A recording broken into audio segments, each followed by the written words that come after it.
안녕하세요. 반갑습니다.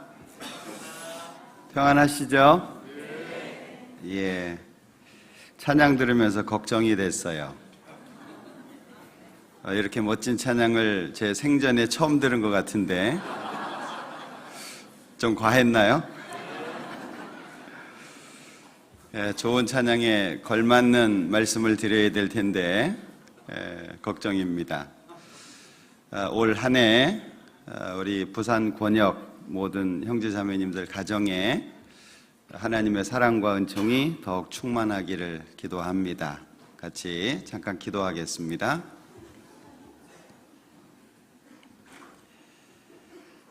우리를 사랑하시는 자비로우신 주님, 참으로 감사합니다. 세상에 수많은 사람들 가운데 먼저 불러서 구원해 주시고 천국의 소망 가운데 오늘까지 교회 안에서 지켜주시고 많은 은혜 가운데 우리를 양육해 주신 아버지 하나님, 참으로 감사합니다. 베풀어 주신 그 큰 은혜에 대해서 더욱 하나님의 뜻 가운데 살고 하나님의 마음을 시원케 하기를 소망합니다.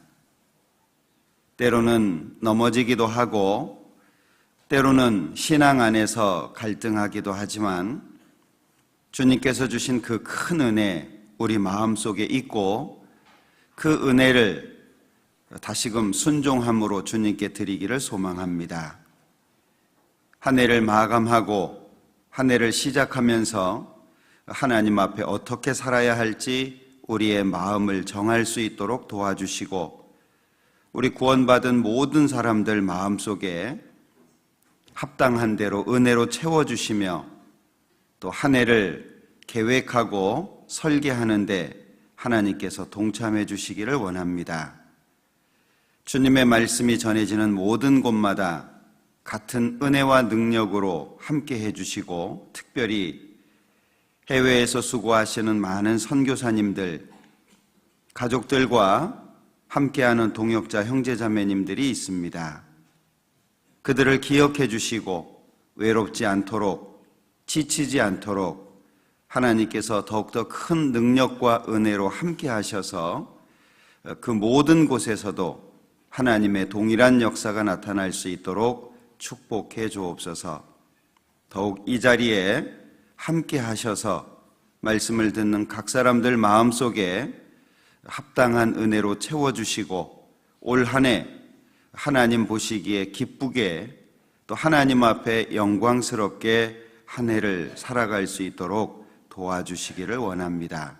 모든 시간 함께 해주시기를 원하면서 언제나 우리를 사랑하시는 예수님의 이름으로 기도합니다. 아멘. 신약성경 마태복음 18장 찾아보겠습니다.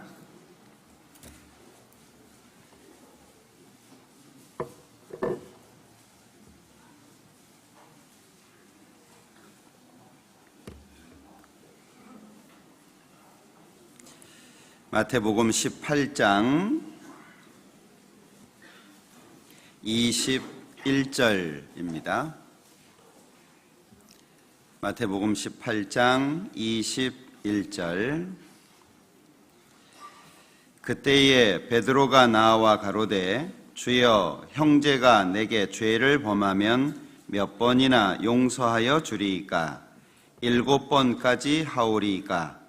예수께서 가라사대 네게 이르노니 7번뿐 아니라 70번씩 7번이라도 할지니라. 누가복음 7장도 보겠습니다.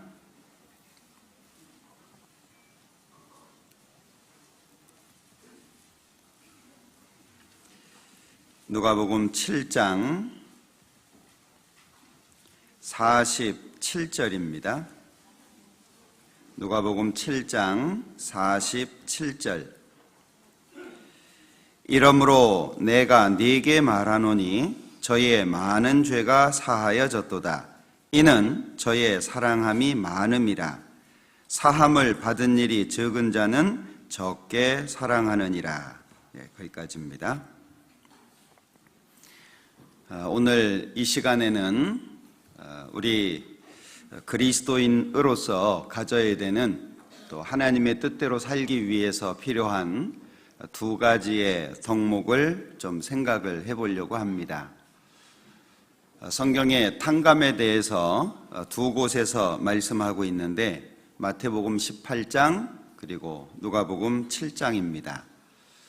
마태복음 18장의 탕감은 용서와 관련이 있고 누가복음 7장의 탕감은 사랑과 관련이 있습니다.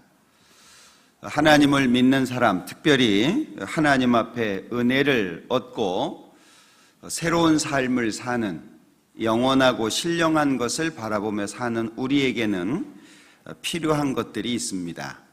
여러 가지가 있겠지만 그 중에 용서와 사랑이라고 하는 것은 우리에게 없어서는 안 되는 그런 덕목입니다. 그러나 사실 이런 덕목을 배운다는 게 결코 쉽지는 않습니다. 이 훈련을 받는다라고 하는 게 쉽지 않잖아요. 무언가를 배운다라고 하는 것이 결코 쉽지 않습니다. 많은 시간 반복해야 되고 또 어떤 목표에 이르기까지 여러 가지 과정을 이겨내야 되는 것이 있기 때문에 그렇습니다. 아마도 한 해를 보내고 한 해를 맞이하면서 많은 생각들을 하셨을 겁니다. 올해는 어떻게 살까? 작년에는 어떻게 살아왔을까? 또는 내가 혹 하나님 앞에 잘못한 것들은 과연 뭐가 있을까? 그리고 칭찬받을 만한 것은 뭐가 있을까? 저도 말씀을 듣는 가운데 목사님께서 찬송가 376장 잠깐 언급하셨잖아요. 내 평생 소원은 이것뿐이다. 주의 일 하다가 주님이 오시면 주님 앞에 간다라고 하는 이 찬송가의 짧은 내용을 인용하셨는데 그 말씀을 들으면서 내 평생 소원은 뭘까라는 고민을 저도 좀 해봤습니다. 아마도 우리 모두의 고민이 아닐까라는 생각이 듭니다. 목적과 방향을 좀 결정하셨습니까? 아마도 어떤 분들은 새해 떠오르는 태양 앞에서 다짐을 하는 분들도 있었을지 모르겠어요. 올해 그렇게 하셨습니까? 제가 예전에 우리 부산권역 왔을 때에는 그렇게 한다는 얘기를 들었는데 우리 시대가 하나님을 섬기고 하나님을 따라가기에는 너무나도 어려운 시대입니다. 디모데후서에서 말씀하고 있는 것처럼 경건의 모양은 있으나 경건의 능력은 부인하는 그런 시대가 지금 우리 시대입니다. 그래서 우리 역시 구원을 받은 사람들이고 천국을 소망해서 살지만 이 땅에 살고 있기 때문에 이 세상에 영향을 받을 수밖에 없다라고 생각이 돼요. 세상은 더욱 하나님과 멀어져 가고 있고 이 세상은 점점 어두워져 가고 있고 가치관이라든지 뭔가 과거의 기준에서 벗어나서 너무 다른 모습으로 달려가고 있는 게 지금 우리 시대입니다. 그렇기 때문에 그들을 전도하고 그들 속에서 살고 많은 시간을 그들과 함께하고 있기 때문에 그리스도인의 마음을 지키고 더욱 견고해진다라고 하는 것이 결코 쉽지는 않을 겁니다. 그래서 그런지 지금 우리 시대는 편안하게 교회 출석을 하고 사람들하고 부딪히는 것을 멀리하고 싶어하고 불편한 것들을 또는 간섭받기를 싫어하는 그런 모습이 상당히 많아지는 것 같습니다. 편안하게 양심에 찔림 없는 은혜로운 설교를 너무 좋아하고 그리고 책망을 당하거나 양심의 아픔을 당하는 말씀은 왠지 거리감을 두는 사실 그리스도인의 모습을 갖는 건 어찌 보면 쉬울 수 있다라고 생각을 해요. 정기적인 모임에 참여하고 남들이 하는 것처럼 비슷하게 하고 그러면 그리스도인이라고 하는 이름을 불리워질 수는 있을 것 같습니다. 그러나 마음을 바꾸는 것은 쉽지 않죠. 그리스도인의 마음, 예수의 심장을 가지고 사는 것은 결코 쉽지 않을 겁니다. 어떤 경우에는 왕따를 당할 경우도 있을 거고, 어떤 경우에는 외로울 수도 있을 거예요. 아무도 내 마음과 내 생각을 알아주지 않고, 심지어 교회 안에서도 외로울 수 있는 게 우리의 삶이라고 생각이 됩니다. 성경을 보면 유대 종교가들에 대해서 예수님이 평가한 내용이 마태복음 23장에 잘 나타나 있죠. 여기 마태복음 18장 잡으시고 23장을 한번 보죠.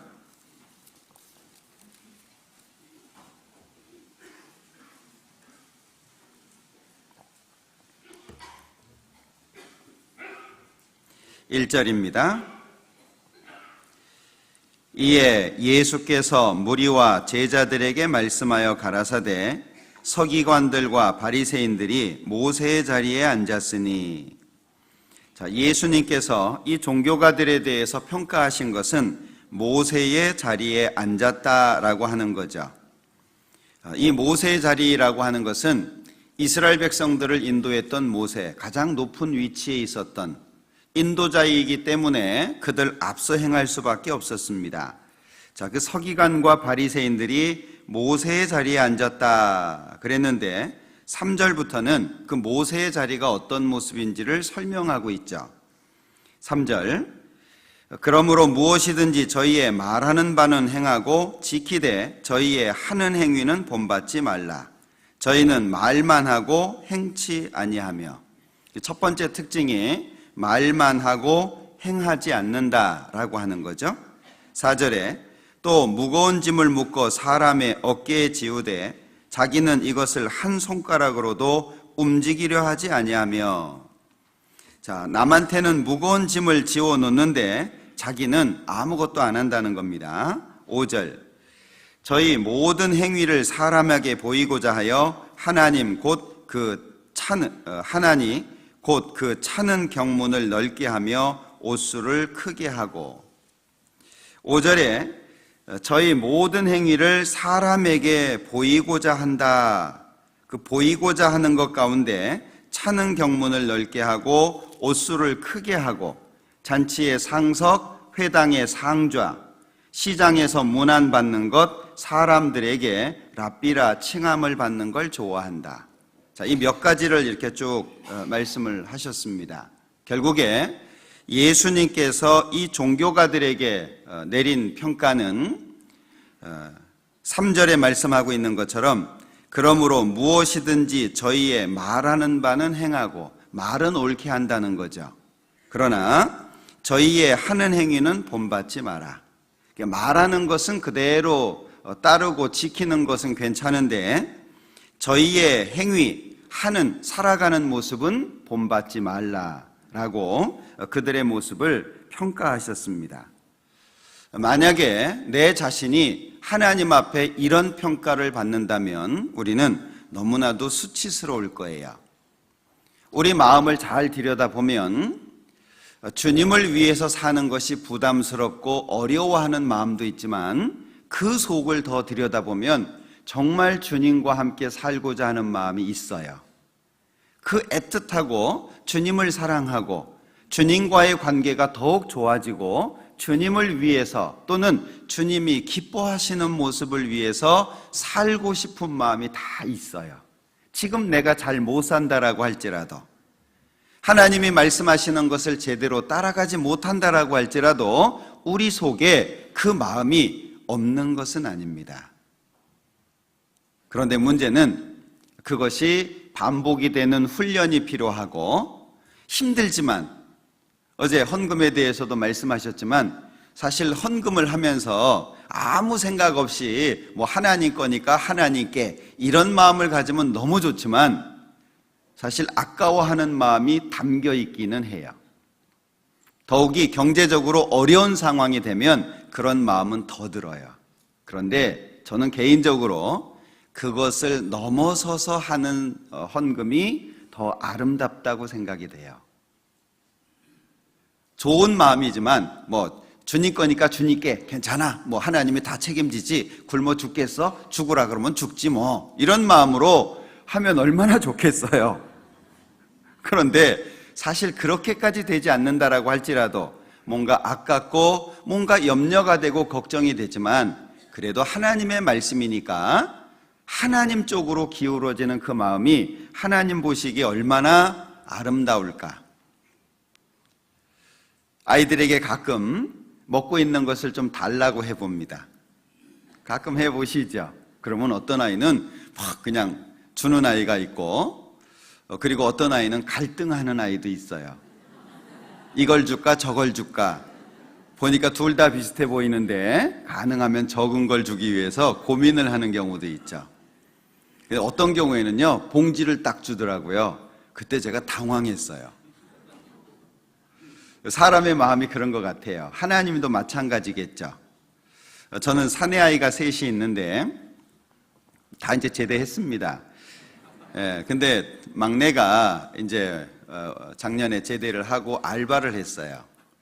그 알바를 하고 그 알바한 돈을 가지고 형이 둘인데 큰형하고 둘째 형한테 옷하고 신발하고 모자를 하나씩 다 사줬더라고요.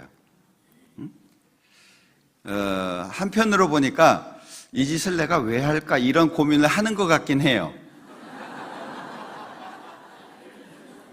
왜냐하면 본인 의도는 싼 걸 사주고 싶었는데 간 곳이 백화점이었거든요. 엑소를 보고 갈등하는 모습도 봤어요. 그런데 그 사주면서 너무 기뻐하고 좋아하는, 뿌듯해하는 그 모습을 보면서 제가 그 아이를 보면서 마음속에 생각한 게 있어요. 그 아이한테는 얘기 안 했습니다. 어떤 마음을 생각했을까요? 네가 쓴 돈 이상 내가 채워줄게. 이제 채워줄 겁니다. 그 아이 통장에 보내줄 겁니다. 그건 누가 시킨 게 아니에요. 그냥 마음에 든 거예요. 그 모습을 보면서 자기가 힘들게 아깝게 뭐 새벽에 6시 반에 나가가지고 일하기는 했지만 그렇게 얻은 얼마의 돈을 가지고 형들을 위해서 쓴다는 게 너무 대견했어요. 그러니까 마음속에 걱정하지 마. 더 많이 채워줄게. 그 마음이 저도 모르게 들더라고요. 그러면서 하나님의 모습을 좀 생각해 봤어요. 우리 속에 있는 그 좋은 마음, 그것을 한 해 동안 어떻게 끌어낼까? 어떤 방법으로 끌어낼까? 그것이 우리의 숙제가 아닐까라는 생각을 해봅니다. 잠언을 한 군데 찾아보죠. 잠언 26장입니다.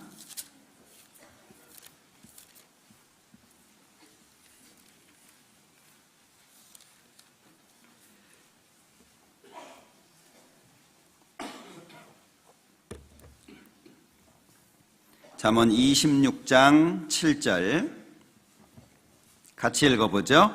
저는 자의 다리는 힘없이 달렸나니 미련한 자의 입의 잠언도 그러하니라. 저는 자의 다리는 힘없이 달렸다. 보여지는 모습을 그대로 설명하신 거죠. 그러면서 미련한 자의 입의 잠언도 그러하다. 자, 힘없이 달린 다리로는 무엇을 하기가 어렵습니다. 제대로 걷는 것도 뛰는 것은 더더욱이 어렵습니다. 분명히 다리는 있습니다. 그런데 다리는 있는데 그 다리가 하는 일을 제대로 할 수 없다는 거죠. 자, 말씀을 모르는 것이 아닙니다. 여기 뒤에 미련한 자, 분명히 미련한 자하고 잠언은 잘 어울리지 않습니다. 미련한 자의 입에서는 미련한 말이 나와야 됩니다. 그런데 미련한 자의 입에서 잠언이 나오는 거예요. 교훈이 나오는 겁니다.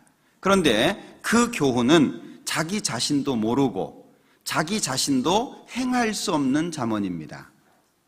자, 우리는 말씀에 대해서 많이 안다라고 자부합니다. 말씀을 듣는 것, 말씀을 읽는 것 또는 외우는 것, 우리 교회처럼 말씀에 대해서 애착을 갖고 있는 교회는 거의 없다고 생각이 돼요. 대부분 설교의 시간이 30분 이내. 미국의 이 플로리다 쪽에 그 교회가 광고를 하는 게 있는데요.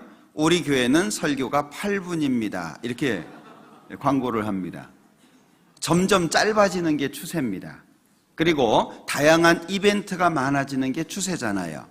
그에 비해서 우리 교회는 말씀에 대한 애착이 굉장히 큽니다. 그래서 우리 교회는 말씀 중심의 교회라고 말합니다. 그러면 말씀 중심의 교회라고 하는 것이 무슨 뜻일까요? 말씀을 많이 읽고 또 배우고 알고 있다는 것을 말할까요? 아니면 그 말씀에 붙잡혀 있다는 걸 말할까요? 말씀 중심이라고 하는 교회는 말씀에 붙잡혀 있는 걸 말하는 겁니다. 우리가 아무리 많은 말씀을 알고 있다고 해도 예수님 제자들에게 말씀하신 것처럼 마음에는 원이로되 육신이 약하다. 마음에는 간절히 원하는데 육신이 약하다. 그러면 그 마음 속에 있는 것 아무것도 행할 수가 없습니다. 우리 속에 있는 너무 좋은 것, 주님을 위해서 살고 싶고 주님을 위해서 헌신하고 싶고 주님이 말씀하시는 걸 따르고 싶은 그 너무나도 좋은 게 있는데 그게 마음속에만 있다면 우리는 주님 뜻대로 살기는 어려울 겁니다. 야고보서 1장에 보면 율법을 들여다보고 잊어버리는 것이 아니라 듣고 지키는 게 중요한데 이 사람이 그 행하는 일에 복이 있다라고 말씀합니다. 이 사람이 그 행하는 일에 복을 받으리라. 행하는 일에 복을 받으리라. 마음에 있는 것이 실제 삶 속에 드러나는 것이 중요하고 그것을 통해서 하나님께 복을 받을 수 있다는 거죠. 이걸 우리가 한 해 많이 애써야 될 거라고 생각이 됩니다. 반복하면 습관이 되고 습관은 인격이 되고 그 인격은 삶을 바꾸게 됩니다. 정말 주님을 위해서 뭔가 하고 싶다면 반복하는 것, 잘 안 되더라도 그리고 뭔가 자꾸 실수가 나오고 하나님의 뜻보다는 자꾸 넘어지는 게 많더라도 반복하다 보면 그 가운데 하나님께서 주시는 것을 얻을 수 있을 거예요. 말씀에 붙잡힌다. 이것은 너무 중요한 부분이죠. 사도행전 18장을 보겠습니다.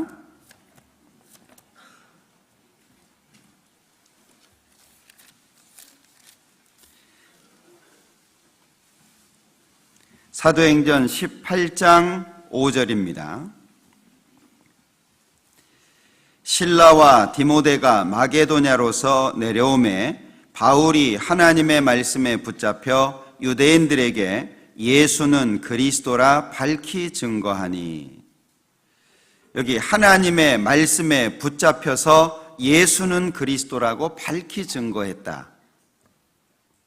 말씀을 우리가 사용하는 게 아니고 말씀에 붙잡힌다라고 하는 것이 너무 중요합니다.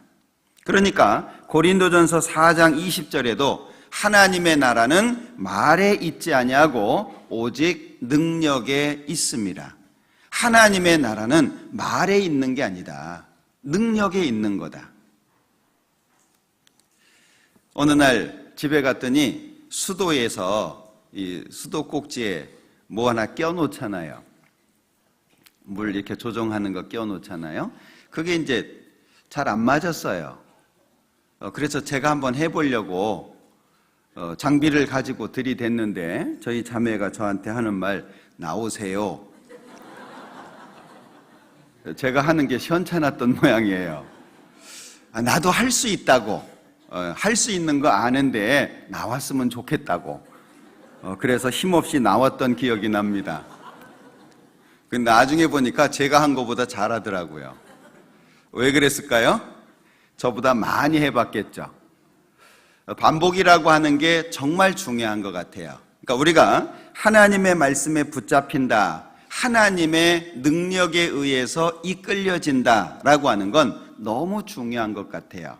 그래서 누가 봐도 이 사람은 그리스도인이구나, 뭔가 냄새가 나고 그 사람을 통해서 뭔가를 느낄 수 있다라고 하는 것은 그 사람 속에 있는 능력의 여하에 달려있다고 생각이 됩니다. 그래서 머리가 깎인 삼손에게는 하나님의 능력이 나타날 수 없는 것처럼 이미 그는 하나님이 떠나 있음에도 불구하고 그걸 자기 스스로 못 느꼈잖아요. 나에게 하나님께서 능력을 행하시고 나를 통해서 하나님이 나타나기 위해서는 우리가 갖춰야 되는 것들이 있다라고 하는 겁니다. 그래서 우리는 말씀을 많이 접하기 때문에 기회가 있어요. 그리고 올 한 해라고 하는 이 시간이 주어졌다는 건 더욱이 큰 은혜라고 생각됩니다. 전도서에 보면 빛은 실로 아름다운 것이라 사람이 햇빛을 보는 게 좋다고 말씀하고 있는데, 빛이 실로 아름답다. 아침에 제가 비춰지는 햇빛을 보면서 그런 기도를 했어요. 하나님, 올 한 해도 살아갈 수 있는 시간을 주셔서 감사합니다. 무엇을 원하는지 알게 해주시고 그대로 따라갈 수 있도록 힘을 주십시오라고 하는 개인적인 소망을 잠깐 생각했던 시간이 있는데, 빛이 실로 아름답죠. 이 시간을 살 수 있다라고 하는 것은 어떤 사람에게는 그렇게 갈급하고 갈망하지만 할 수 없는, 가질 수 없는 시간입니다. 병원에 누워 있다든지 또는 죽음을 앞두고 있다든지 아니면 이 세상을 떠나는 사람은 더 살고 싶지만 이 시간, 우리가 누리는 이 시간이 그들에게는 이루어지지 않습니다. 근데 우리는 그걸 누리고 있는 거죠. 빛은 실로 아름답다. 그러면 어떤 마음과 어떻게 살아야 될까? 우리의 신앙의 삶 속에 2019년 용서와 사랑이 자연스러워지는 한 해가 됐으면 좋겠다라는 생각을 해보게 됩니다. 마태복음 18장 보죠.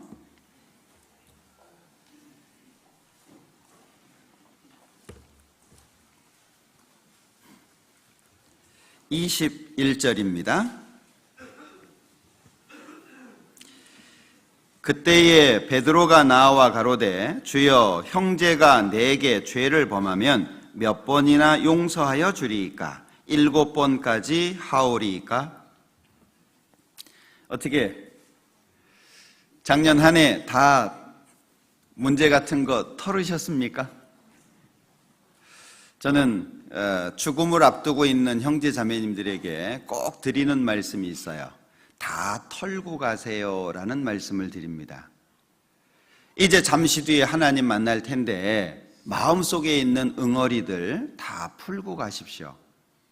혹여 이 시간까지 누구를 미워하고 원망하고 누구 때문이라고 생각했던 일들이 있다면 다 털고 가십시오. 하나님 앞에 그 마음을 가지고 서는 것은 합당하지 않습니다 라는 얘기를 드립니다. 우리 신앙인 모두가 이 문제에 대해서 좀 더 심각하게 생각해야 될 것 같아요. 자, 사람과 사람이 있는 모든 곳에 문제가 없다는 것은 있을 수가 없습니다. 반드시 문제가 생기고 또 생기고 더 큰 문제가 생깁니다. 그러나 그 문제를 어떻게 풀어가느냐라고 하는 것이 중요하겠죠. 자, 여기 베드로가 예수님께 묻습니다. 형제가 나한테 죄를 범하면 몇 번이나 용서해 줄까요? 그런데 베드로는 7번을 언급했어요. 야, 사도가 그리고 수제자라고 불리웠던 사람이 7번이 뭐냐? 70번은 몰라도 우리는 남들에 대해서 매우 엄격한 기준을 갖죠. 자기에 대해서는 너무나도 관대한데 남에 대해서는 엄격합니다. 왜 저러지? 저거밖에 못하나? 아, 저럴 수가 있나? 그런데 자기가 잘못한 것은 나는 이유가 있고 나는 연약하고 나에게는 합당한 어떤 상황이 있어요.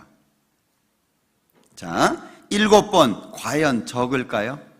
아마 작년 한 해도 많이 고민하셨을 거예요. 용서하고 싶은데 안 됩니다. 말씀을 들으면 찔려요. 이걸 가지고 계속 오는 것 자체가 안 맞습니다. 그런데 잘 안 돼요. 용서하고 싶은데 잘 안 돼요. 우리 아이들도 그러잖아요. 하나님이 나한테 주신 아이니까 잘 키워야지.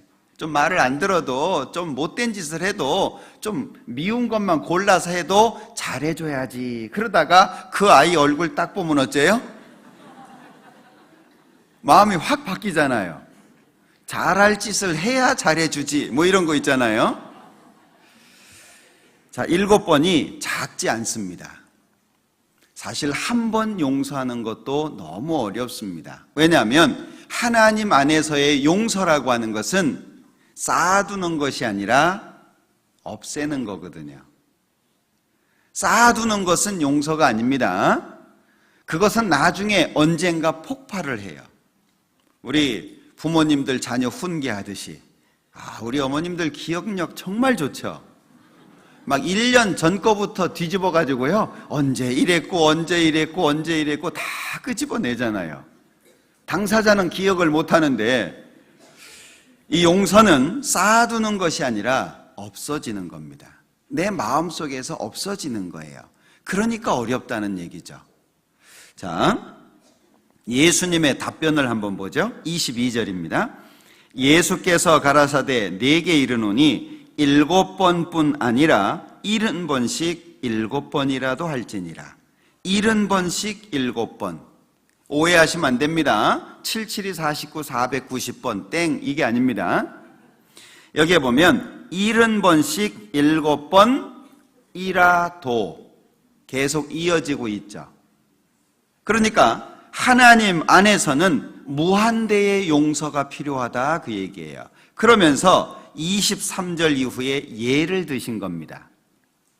왜 70번씩 7번이라도 용서를 해야 되는지 그 이유를 24절부터 예를 들어서 말씀하신 겁니다. 23절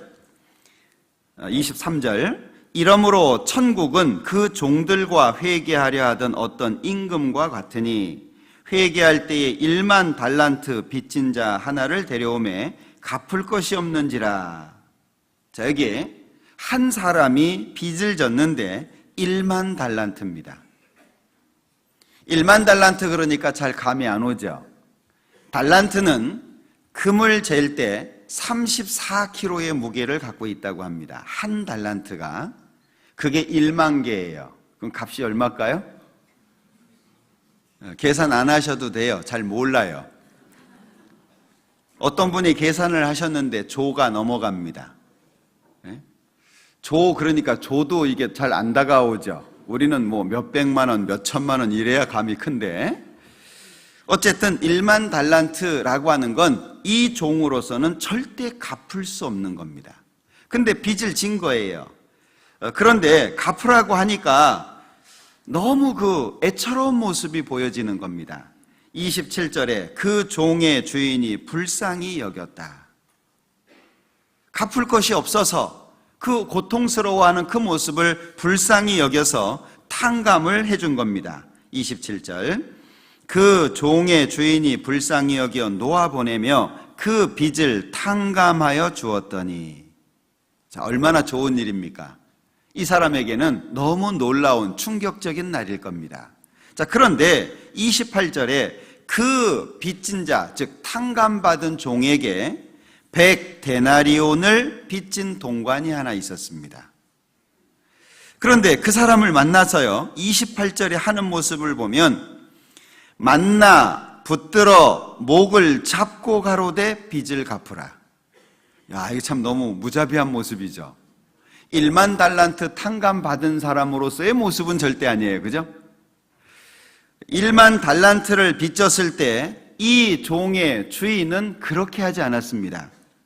25절에 갚을 것이 없는지라 주인이 명하여 그 몸과 처와 자식들과 모든 소유를 다 팔아 갚게 하라. 참 무서운 말이죠. 그런데 주인이 불쌍히 여겨서 탕감을 해준 겁니다.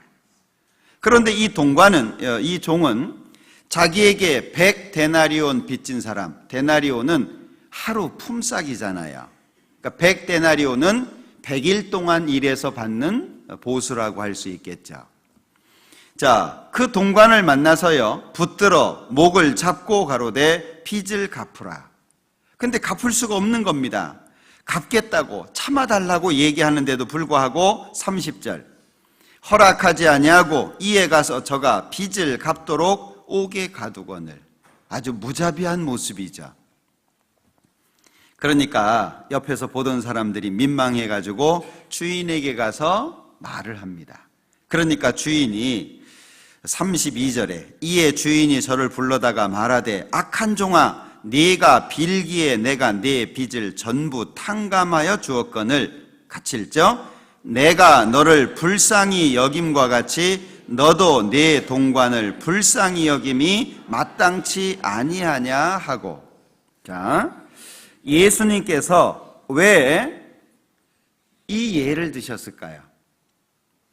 이 용서와 사랑이라고 하는 것은 우리에게 너무나도 필요한 덕목인데 이게 인간적인 노력으로는 불가능합니다. 우리가 애쓰고 노력한다고 해서 이것이 이루어지는 게 아니라는 거죠. 잘못하면 위선자가 되거나 아니면 무거운 짐이 될 수 있습니다. 할 수 없는 걸 하라고 하니까 짐이 될 거 아니에요. 하라고 하니까 하려고 하기는 하는데 하는 척하면 위선자가 되지 않겠습니까? 그러니까 이것은 너무나도 이 필요한 덕목인데 사실은 우리에게 어려운 거예요. 자, 용서. 왜 용서라는 말씀을 하시는데 이 탕감에 대한 말씀을 하셨을까요? 자, 한번 생각해 보죠. 이 1만 달란트 빚진 사람이 왜 100데나리온 빚진 사람을 탕감해 주지 못했을까요? 이유는 1만 달란트에 있다라고 생각이 됩니다. 1만 달란트. 즉, 이 종, 1만 달란트를 빚진 이 종에게 1만 달란트가 뭘까? 1만 달란트가 얼마의 가치를 가지고 있고 그 1만 달란트가 이 종의 마음속에 어느 만큼 차지하고 있었을까? 여기 갚을 것이 없어서 몸, 처, 자식들 모든 소유를 다 팔아 갚게 하라 이 말씀을 보면 아마도 주인이 이 빚진 자를 보니까 갚을 의지가 전혀 없어 보였던 것이 아닌가 싶어요. 왜? 이건 자기가 감당할 수가 없어요. 아무리 애를 쓴다고 해도 아무리 노력한다고 해도 종의 신분으로 1만 달란트 이것은 불가능한 겁니다. 자, 우리는 이 세상을 죄인이라고 하는 신분으로 출발합니다. 아담이 범죄한 이후 우리는 죄인이라는 신분으로 출발을 하는데 우리가 살아오면서 잘 살아보려고 얼마나 애를 썼습니까? 바르게 살아보려고 특히 부모님들 같은 경우에는 좋은 말씀 많이 하시잖아요. 어렸을 때에는 그 좋은 말씀들이 전부 잔소리로 들렸죠. 부모가 되면 그 잔소리라고 했던 말을 좋은 말이라고 자신이 하고 있어요. 분명히 잔소리로 들었던 얘기거든요. 근데 부모가 되고 나면 자기 자녀한테 그 얘기를 동일하게 하고 있습니다. 좋은 말인데 받아들일 수가 없는 거예요. 부모가 간섭하는 것처럼 내가 자유롭게 사는 걸 방해하는 것처럼 가장 큰 후원자는 부모님인데 가장 큰 방해꾼으로 생각하잖아요. 어려움이 있으면 부모하고 상의합니까? 친구랑 합니까? 되게 친구랑 하잖아요. 제일 큰 후원자는 부모인데 부모한테 안 가요. 우리는 죄인으로서 죄 가운데 살아왔습니다. 그 삶을 한번 뒤돌아보죠. 얼마나 가슴 아픕니까? 사실 죄를 즐기는 기쁨이라고 하는 건 잠깐입니다. 그 이후 죄로 말미암아서 아파하고 힘들어하는 것은 계속 이어집니다. 어떤 죄는 평생 마음을 아프게 합니다. 구원을 받고 나서 하나님께로부터 용서를 받았음에도 불구하고 과거에 지었던 죄 때문에 여전히 구원받은 이후에 고통받는 분들 많습니다. 구원받기 전에 술을 너무 많이 먹어가지고 몸이 망가졌다. 구원받아서 새 몸 되는 게 아니잖아요. 뭐 컴퓨터처럼 포맷되면 좋겠는데 그럴 수는 없잖아요. 그러니까 구원받은 이후에도 망가진 몸을요 계속 가지고 살아야 되는 겁니다. 어떤 사람은 구원받기 전에 너무 많은 돈을 빚졌다. 그러면 구원받은 이후에도 경제적인 어려움을 계속 당하는 경우가 있는 거예요. 자, 우리는 죄인으로 이 땅을 출발합니다. 뒤돌아보면 어떻습니까? 저도 뒤돌아보면 다시는 그 시간으로 돌아가고 싶지 않습니다. 저는 개인적으로 초등학교 때 인생을 고민을 했어요. 그런 분 꽤 계시던데. 왜냐하면 집이 너무 어려워가지고요. 제 수년간 공동묘지를 뛰어다녔는데, 들으신 분 많이 계시죠? 네. 그 당시에 차비가 20원이었습니다. 근데 차비가 없어요.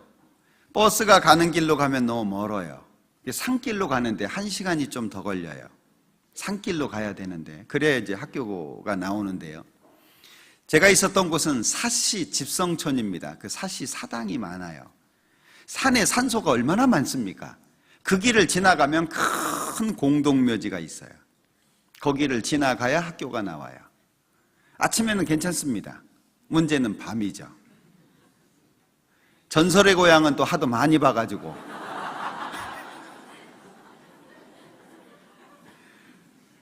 공동묘지 앞에 딱 오면은요, 연례 행사가 있어요. 반드시 도시락에서 숟가락 젓가락을 빼야 됩니다.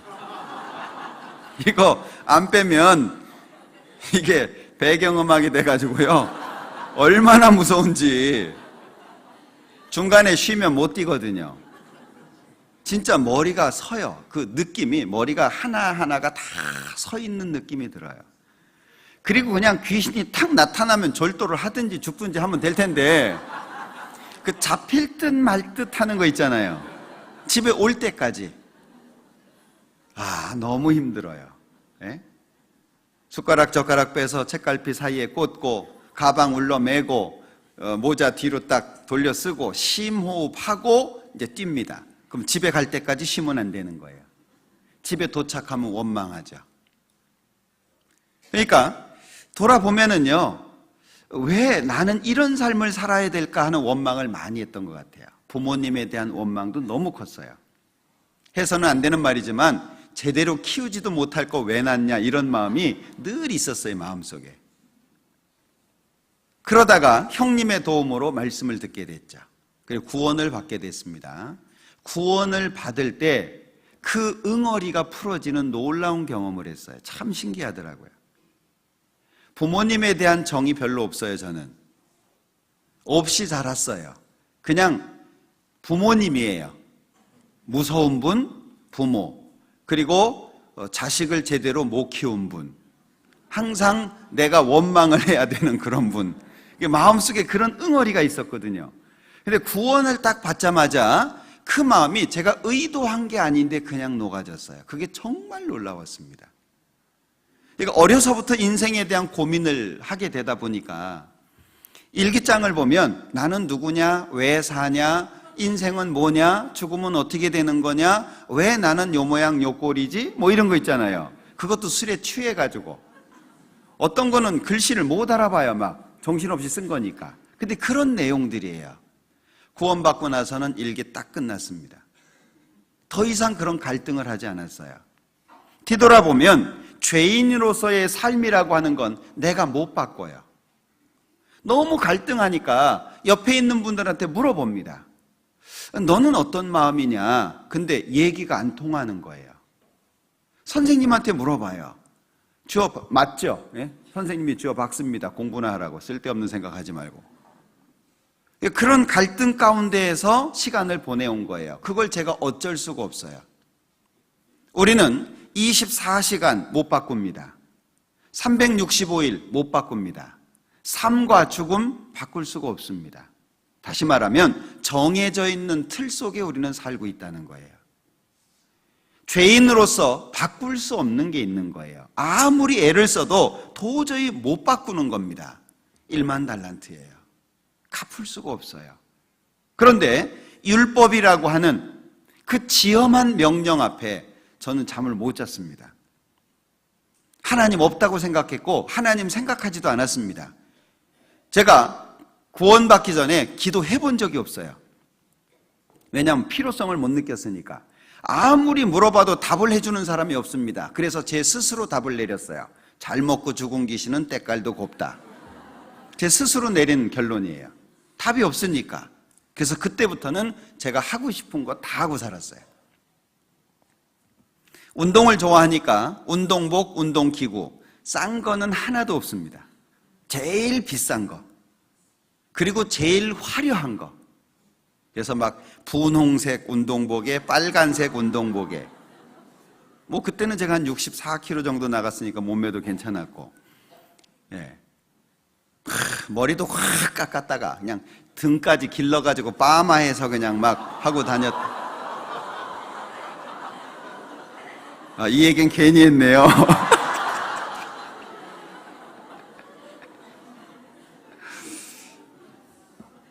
예. 평생 저는 그렇게 살 줄 생각했어요.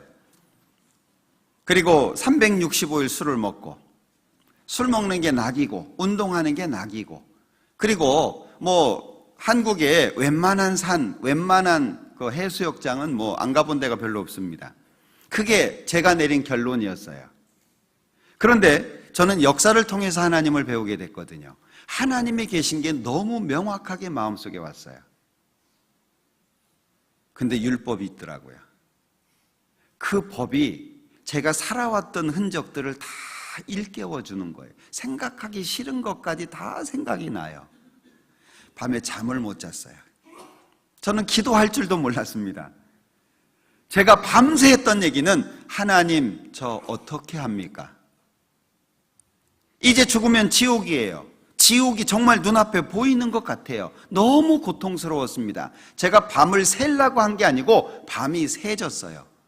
그냥 갈등하고 고통하는 가운데 밤이 지나간 거예요. 너무 고통스러웠습니다. 그 율법 앞에 저는 아무것도 할 수가 없었어요. 내가 지은 죄를 후회해봐야 소용도 없고, 저는 나 같은 사람은 착하다고 얘기 듣지 않냐, 착하다는 얘기 듣는 거 쉽습니다. 동네에서요, 어른들 뵐 때마다 인사하면 착하다 그래요. 우리는 착하다는 기준이 별로 없어요. 네?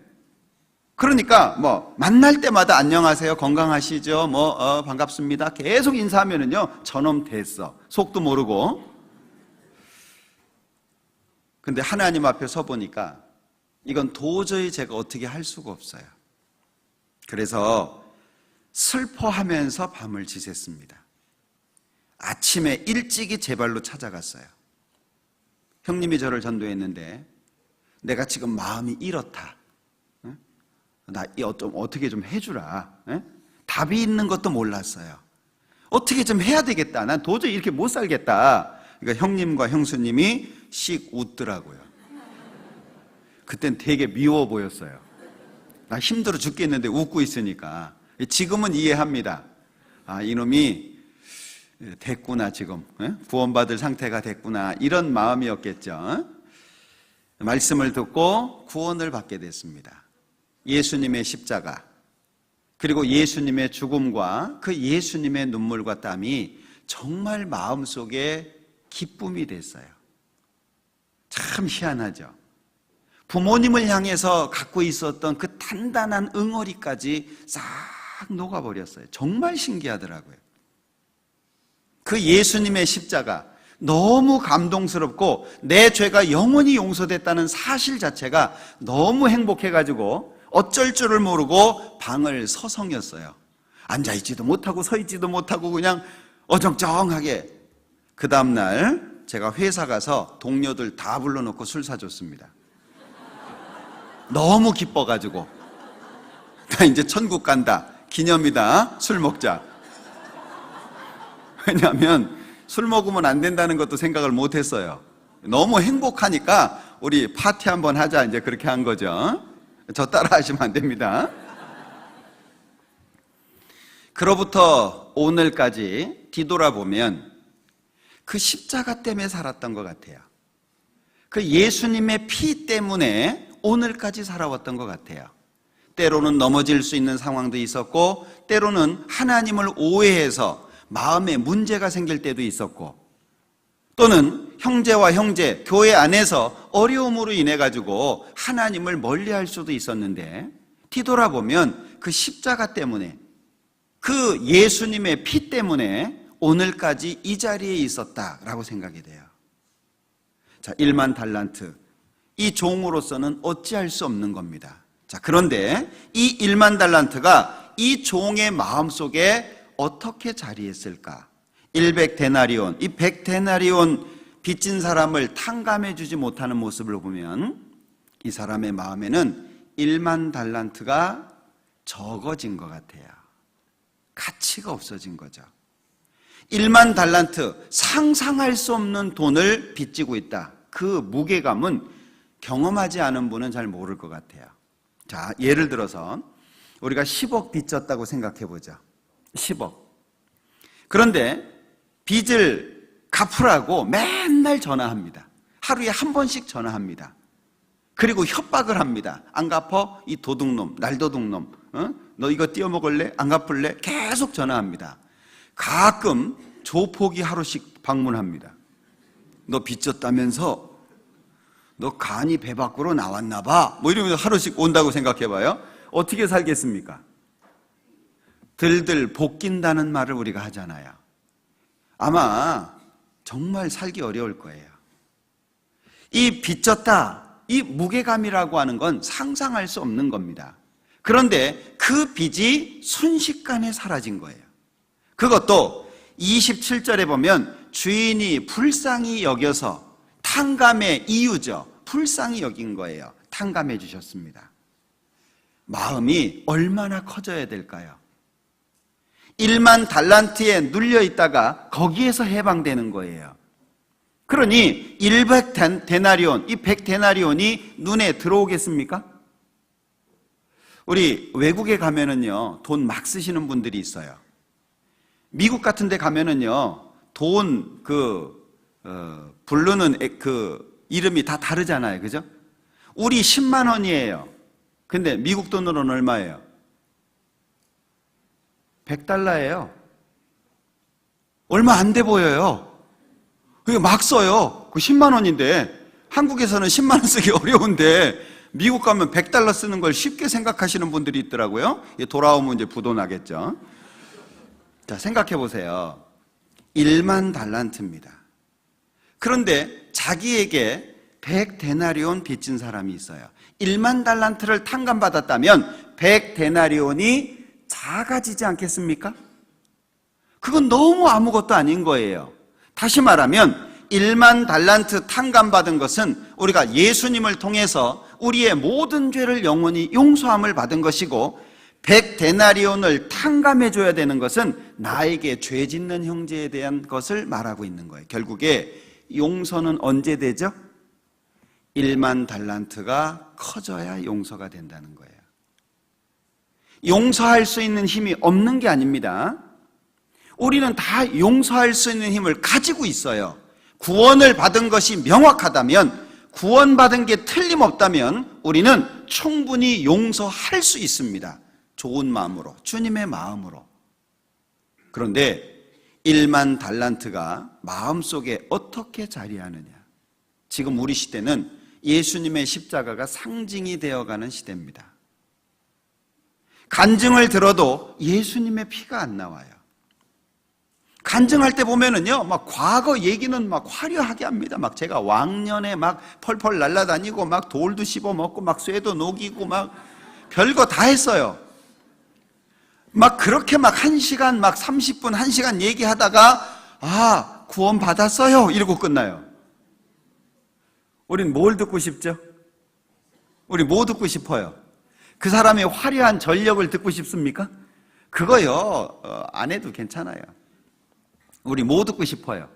그 강팍했던 마음이, 하나님을 모르고 죄 가운데 살았던 그 마음이 어떤 말씀으로, 어떤 과정을 통해서 예수님의 피와 십자가가 그 마음에 박혔는지를 보고 싶은 거잖아요. 그죠? 근데 그 간증이 없어지는 거예요, 점점. 구원 받았어요. 그러면 요즘엔 또 물어보기도 힘들어요. 왜 안 나올까 봐. 이게 자연스러워져야 되거든요. 자, 외국에 갔습니다. 한국 사람 같은 사람을 만났어요. 그럼 물어보잖아요. 한국 사람입니까? 한국 사람은 딱 보면 알아요. 왜냐면 되게 굳어 있거든요, 한국 사람은. 표정이. 일본 사람은 모르는데도 하이에 하이. 못 알아들어도 하이. 그냥 웃으면서 하이, 하이. 그러거든요, 일본 사람들은. 한국 사람들은요, 막 이게 딱 굳어져 있어요. 누가 말 붙이기가 어렵죠. 안녕하세요. 안녕하거나 말거나. 뭐 이런 거 있잖아요.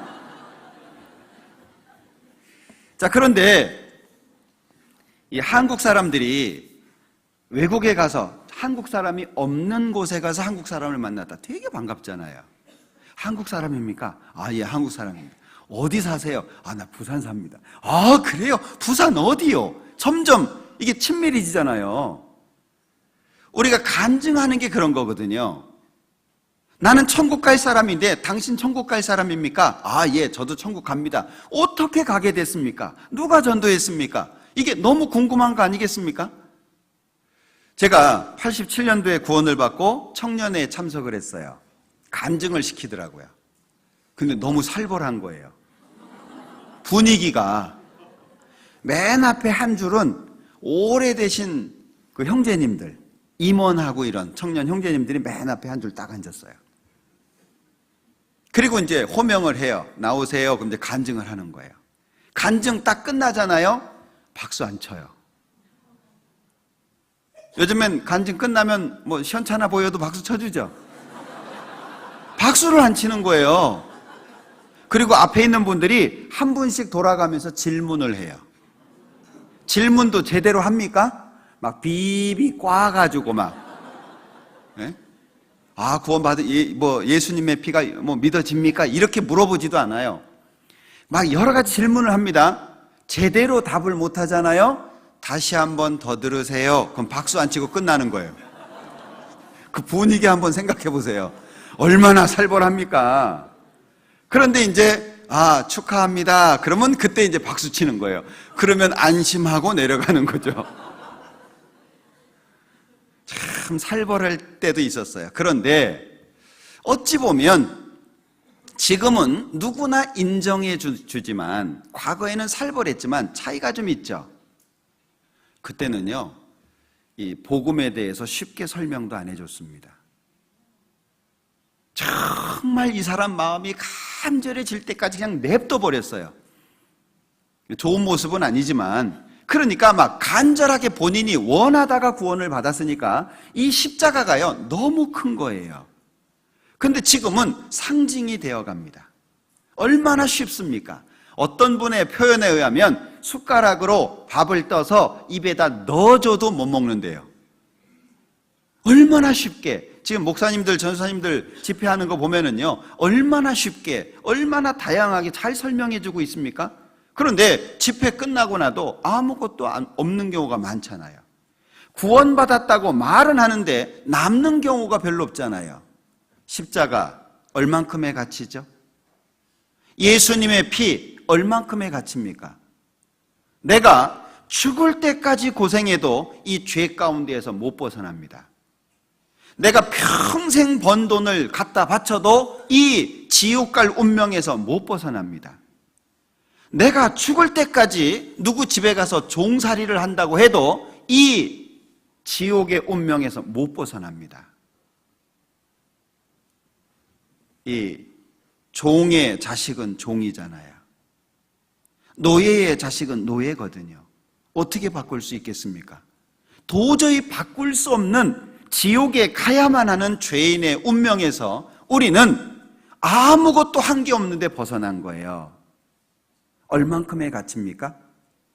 이 1만 달란트가 내 마음속에 얼만큼의 가치냐 그 얘기예요. 우리는 1만 달란트 탕감받은 사람입니다. 기억하십시오. 우리 교회 안에 있다고 천국 가는 거 아닙니다. 우리 교회에 정상적으로 출석한다고 해서 모두 천국 가는 건 아닙니다. 남들 다 간다고 하니까 나도 가겠지. 다 구원받았다고 하니까 이 안에 있으면 나도 구원 받은 거겠지 라고 착각하시면 안 됩니다. 이건 개인적인 문제잖아요. 1만 달란트가 내 마음속에 얼만큼으로 자리하고 있습니까? 제가 집회할 때마다 가장 안타까운 게 있어요. 예수님이 십자가에서 피를 흘리고 그 피로 우리 죄를 용서하는 복음 설명하는데 주무시는 거예요. 복음을 설명하는데 주무세요. 새로운 분이 주무시는 거는 뭐 피곤하다고 뭐 이유나 되지. 구원 받으신 분들이에요. 특히 제가 아는 분들.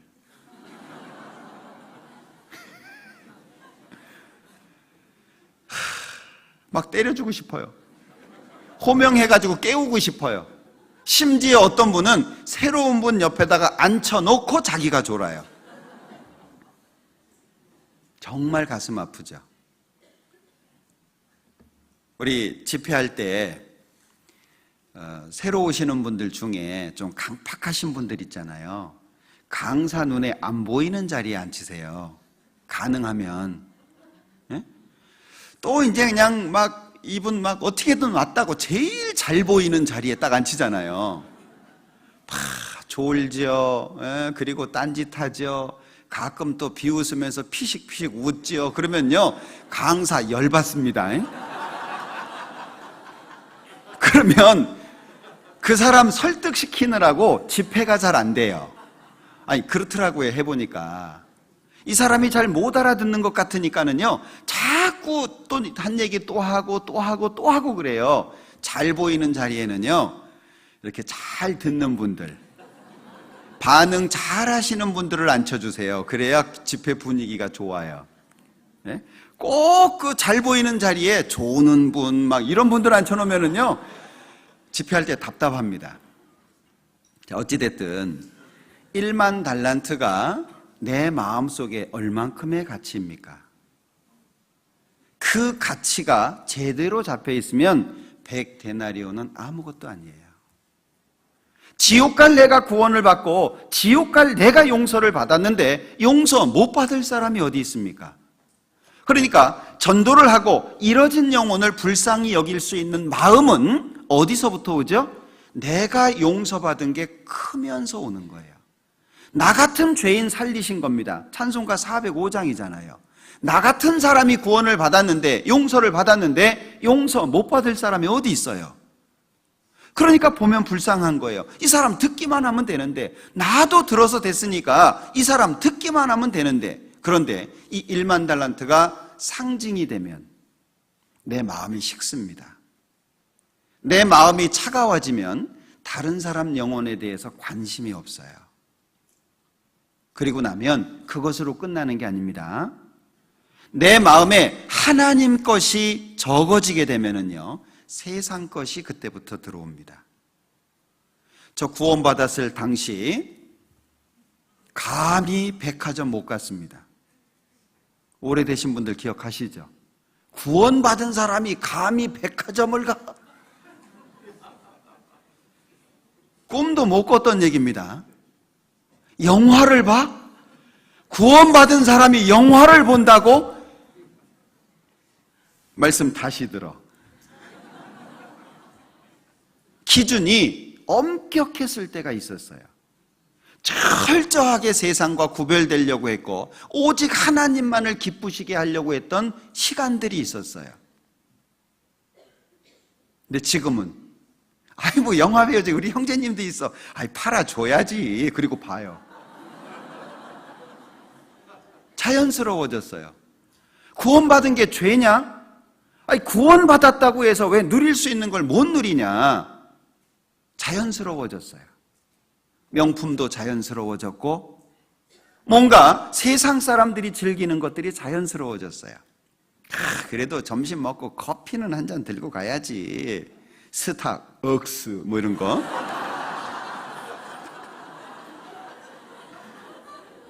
아주 자연스러워졌어요. 세상 것이 자연스러워졌다는 건 뭘 말하죠? 하나님의 것이 부자연스러워졌다는 거예요. 그러니까 말씀이 힘든 거예요. 그러니까 말씀 속에 우리가 해야 될 것들에 대한 말씀이 자꾸 율법으로 들리는 거예요. 아니, 은혜로 구원 받는 다음에 은혜로 천국 간 다음에 왜 율법을 얘기하냐? 이렇게 말합니다. 그게 아니에요. 은혜로 구원을 받아서 하나님의 자녀가 되고 하나님의 자녀가 된 사람은 자녀로서 주님을 기쁘시게 하는 거예요. 그러니까 우리가 자녀로서 해야 될 것들을 배우는 겁니다. 그런데 이게 결코 쉽지 않아요. 이미 알고 있다고 하는 사람을 가르치는 게 쉽지 않습니다. 이 외국어도요, 제일 좋은 때가 중학생 때입니다. 중학생 때 외국에 가면 그 나라 말도 원어민처럼 하고, 그리고 한국말도 잊어버리지 않아요. 근데 너무 어린 나이에 가면 한국말을 잊어버려요. 그 나라 말은 잘하는데. 그런데 고등학교 이상의 나이로 가잖아요. 한국말은 안 잊어버리는데 그 나라 발음이 잘 안 나와요. 말이라고 하는 게 지식도 마찬가지거든요. 모르는 사람 가르치는 건 쉬워요. 이미 알고 있다고 하는 사람은요, 안 들어갑니다. 그래서 구원받은 지 오래되신 분들이 1만 달란트를 잃어버리는 거예요. 구원받아서 시간이 지날수록 1만 달란트가 더 커지고 더 가치가 있어야 되는데, 시간이 지날수록 이미 들은 얘기, 집회도요, 다 알아요. 여기 구원받고 10년 이상 되신 분들 집회 많이 들으셨죠?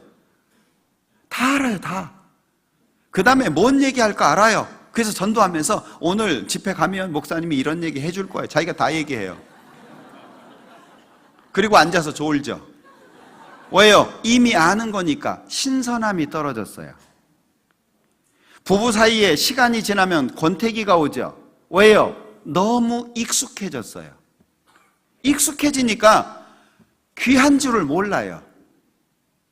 저희 장인어른께서요, 평생 놀다 가신 분이에요. 일이라고는 해보지를 않으신 분이에요. 제가 결혼하고 11일째 돌아가셨는데, 평생, 그러니까 막 장모님 속을 막 긁다 못해 그냥 막 갈라놓고 가신 분이죠. 노름은 또 좋아하셔가지고 방앗간도 하나 날리고, 그 정도면 뭐 얼마인지 아시죠? 그 옛날에 방앗간 집 그러면 잘 사는 집이잖아요. 제가 결혼해서 보니까 다 없더라고요. 장인이 다 드시고 가셨어요. 또 돌아가시기 전에는 병을 얻으셔가지고 혼자 못 돌아 누우셨어요. 이게 장모님이 밭에서 일하시다가 한 2시간 돼서 와가지고 뒤집어 놓고, 또 나가서 일하다가 또 와가지고 또 이렇게 뒤집고, 그렇게 하셨어요. 그러다가 돌아가셨어요. 그럼 시원하다고 해야 될 거 아니에요. 그렇게 안 해도 되잖아요. 이제는 속 썩일 사람이 없잖아요. 그럼 시원하다고 해야 되는데, 저희 장모님이 하시는 말씀을 제가 들었어요. 아무리 그래도 있을 때가 나아. 살아있을 때가. 그 얘기 들으면서 가슴이 참 찡했던 때가 있어요. 내 옆에 누가 있다는 게 얼마나 중요해요. 내 옆에 있는 사람 꼴 보기 싫어요? 내가 뼈지 눈이, 도대체 이놈의 인간을 내가 뭐 때문에 옆에 뒀나? 빨리 죽기라도 해야 내가 다시 시작할 텐데.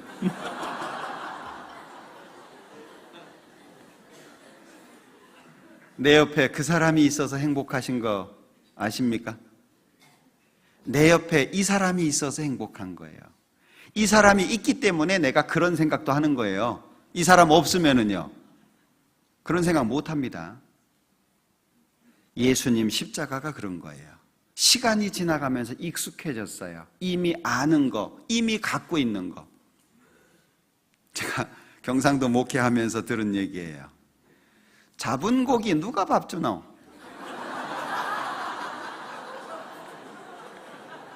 처음엔 제가 그게 뭔 얘기인지 못 알아들었어요. 아니, 형제님이 고기 잡아다 놨나 그랬는데, 이미 결혼해가지고 내 옆에 있는 이 사람인데, 이제 고기예요. 잡아놓은 고기예요. 밥 누가 주냐? 신경 안 써도 된다, 이제 그런. 잡은 고기 밥 안 주면 죽습니다. 십자가가 상징이 되면 안 돼요. 날마다 새로워져야 되지 않겠습니까? 예수님과 나와의 관계는 날마다 새로워져야 되잖아요.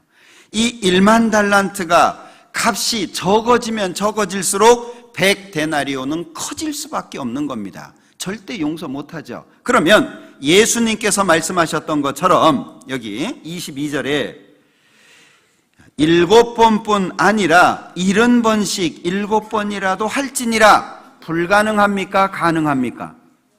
가능한 거예요. 불가능한 게 아니에요. 수없이 죄를 지어도요, 그 죄를 용서할 수 있는 마음이 우리 속에 있는 거예요. 없는 걸 하라는 게 아니고 있으니까 하라는 거예요. 무엇으로? 1만 달란트 탕감된 것으로. 누가복음 7장을 한번 보자.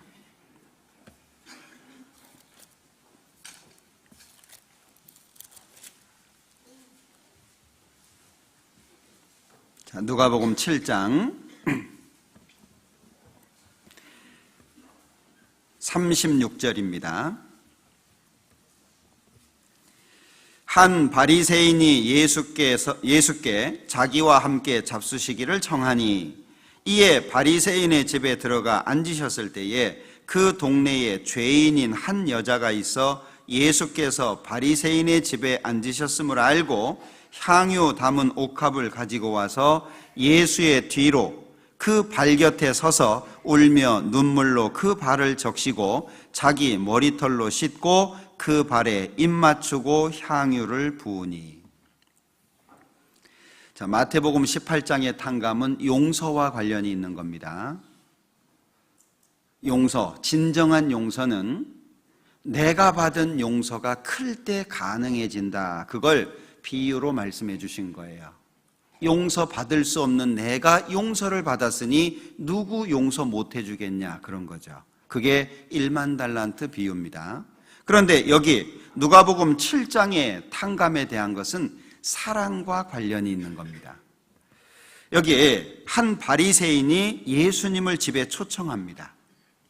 그런데 그 사실을 알고 37절에 그 동네에 아주 유명한 죄인인 여자 하나가 있었습니다. 이 여자가 향유를 담은 옥합을 가지고 와서 예수님 뒤에 서가지고요, 우는 거예요. 눈물로 그 발을 적시고 자기 머리털로 씻고 그 발에 입 맞추고 향유를 붓습니다. 자, 그러니까 이 예수님을 청했던 바리새인이 보고 마음에 문제가 된 거예요. 39절, 예수를 청한 바리새인이 이것을 보고 마음에 이르되 이 사람이 만일 선지자더면 자기를 만지는 이 여자가 누구며 어떠한 자 곧 죄인인 줄을 알았으리라 하거늘. 마음속에 생각한 거죠. 죄인이 만지는데 가만히 계시네. 이분이 선지자라면 이 여자가 죄인이라는 거 알 텐데 라는 생각을 한 거예요. 이스라엘 사람들은 죄인하고 손잡는 거 불가능합니다. 죄인하고 같이 있는 거 불가능합니다. 죄인하고 같이 식사하는 거 상상할 수 없습니다. 왜? 그 죄가 옮겨온다고 생각하기 때문에 가능하면 죄인하고 멀리 있으려고 하는 거예요. 그러니까 사마리아 여인이 예수님께서 물 좀 달라 하니까 당신 유대인인데 유대인으로서 사마리아 여자 나한테 물 좀 달라고 합니까? 라고 얘기하잖아요. 죄인하고는 가까이 하지 않으려고 하는 겁니다. 그러니까 이 바리새인이요, 예수님에 대해서 마음에 문제가 된 거죠. 그러니까 예수님께서 아셨어요.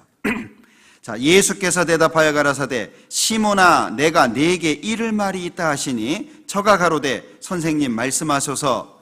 가라사대 빚주는 사람에게 빚진 자가 둘이 있어 하나는 500데나리온을 졌고 하나는 50데나리온을 졌는데 갚을 것이 없으므로 둘 다 탕감하여 주었더니 둘 중에 누가 저를 더 사랑하겠느냐. 시몬이 대답하여 가로되 제 생각에는 많이 탕감을 받은 자니이다. 자, 둘 다 탕감받았습니다. 500데나리온, 50데나리온. 물론 차이가 있죠. 둘 다 탕감을 받았어요. 자, 그런데 어떤 사람이 탕감해준 주인을 더 사랑하겠냐. 그러니까 이 바리새인이 이름이 시몬인 것 같아요. 많이 탕감받은 자입니다. 그러니까 예수님께서 네 판단이 옳다. 자, 44절에 여자를 돌아보시며 시몬에게 이르시되 이 여자를 보느냐? 내가 네 집에 들어오매 너는 내게 발 씻을 물도 주지 아니하였으되 이 여자는 눈물로 내 발을 적시고 그 머리털로 씻었으며. 자, 이 여자가 행한 것과 시몬 바리새인이 행한 것을 비교하면서 말씀하시는 겁니다. 자, 너는 내게 발 씻을 물도 주지 않았다. 자, 이걸 보면은요, 이 바리새인 시몬이 예수님을 어느 정도로 생각했는지를 알 수 있을 것 같아요. 예수님을 선지자라고 알려져 있으니까, 유명한 분이니까 좀 뛰어나구나 생각했던 것 같아요. 근데 왜 발 씻을 물도 안 줄까요? 보통 이스라엘 사람들은 손님이 오면 물을 내줍니다. 그리고 발을 씻어주기도 합니다. 근데 발 씻을 물도 주지 않은 거예요. 그런데 이 여자는 눈물로 발을 적시고 머리털로 씻고 있습니다. 45절, 너는 내게 입맞추지 아니하였으되 저는 내가 들어올 때로부터 내 발에 입맞추기를 그치지 아니하였으며. 입맞추지 않았다. 이 예수님을 초청하기는 했지만 마음속에 존경심이 없었던 것 같아요. 입맞추지도 않은 겁니다. 내가 바리새인이다. 나도 꽤 한다. 나도 어느 정도 해. 그런데 당신은 내가 보니까 나보다 조금 낫긴 한 것 같아. 존경심이 없는 거예요. 우리 말씀 중심의 교회입니다. 설교하시는 분들 위해서 기도 많이 해주세요. 설교하시는 분들을 위해서요, 매일매일 기도하시는 분들이 있다는 걸 압니다. 저도 그런 얘기 듣거든요. 목사님 이름 부르면서 제가 기도하고 있습니다. 그런 분들이 있어요. 기도 많이 해주세요. 말씀 중심의 교회에서 말씀의 깊이가 떨어지면 어떻게 하죠? 그러면 그걸 먹어야 되는 여러분들이 문제가 생겨요. 응? 집에 자매님들요, 맛있는 거 있으면 꼭 같이 가서 드셔보세요. 어디 가서 먹었더니 맛있다 그러면 아내 데리고 자매님 데리고요 한번 꼭 가보세요. 같이 먹어보면, 맨날 집에서 반찬 못한다고 탓하지 말고 뭘 먹어봤어야지 맛있게 하죠. 네? 아내가 반찬을 맛있게 못하면 그걸 먹어야 되는 자신이 고통스러울 거 아니에요. 아내가 반찬을 맛있게 하면 먹는 자기가 좋잖아요. 그죠? 설교하시는 분들을 위해서 기도 많이 해주세요. 그리고 마음속으로부터 존경할 수 있도록 기도하셔야 됩니다. 네? 우리는 함께 교제하다가 어떤 분을 추천해가지고 전도사로 세우고, 그리고 그분이 교육을 받고 전도하고 훈련 받는 가운데 나중에 안수를 받잖아요. 이번에도 28분이 안수를 받으셨는데 기도 많이 해주세요. 그리고 마음속으로부터 존경하시고 그를 따르려고 해주세요. 그래야 하나님으로부터 복을 받기가 쉽습니다. 전도인의 마음이 하나님 앞에 딱 맞춰져 있지 않으면 설교 준비 어렵습니다.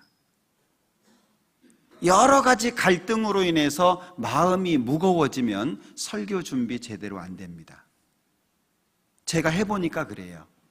막 고민거리가 있고 갈등이 있고 뭔가 형제 자매님들로부터 어려움이 있고 막 이러면은요, 그러면 준비가 안 돼요. 맨날 야단치는 소리나 해대고 우리 목사님은 잔소리만 해대고 이러면은요, 설교 준비할 때 잔소리 없는 게 뭐지 이걸 찾아요. 또 잔소리 한다고 할 거니까 설교를 골라서 준비하게 되더라니까요. 기도하면서 하나님께로부터 받으려고 하는 것보다 형제 자매님들이 좋아할 만한 걸 찾고 있는 제 모습이 보이는 거예요. 이 말씀을 하고 싶은, 이거 하면 잔소리라고 할 텐데, 그럼 빼요. 그럼 누구 손해예요? 듣는 분들 손해죠. 말씀 중심의 교회라고 하는 건 앞에서 말씀하시는 분들의 역할이 그만큼 중요하다는 거예요. 누가 세워요? 우리 형제 자매님들이 세웁니다. 우리 형제 자매님들이 전도인들을 만들어가는 거예요. 마치 여왕벌이 죽으면 일벌 하나 골라가지고 뭐 먹이잖아요. 좋은 거. 그래서 여왕벌 만들잖아요. 그죠? 그것처럼 우리 교회도 마찬가지입니다. 기도 많이 해주세요. 자, 생각나서 말씀드린 거고요. 자, 45절에 너는 내게 입맞추지 아니하였으되 저는 내가 들어올 때로부터 내 발에 입맞추기를 그치지 아니하였으며 너는 내 머리에 감람류도 붓지 아니하였으되 저는 향유를 내 발에 부었느니라.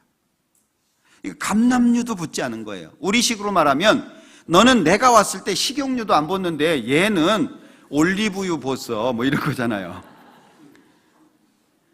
그 흔한 감람류도 안 분 거예요. 네? 감람류가 올리브유네요.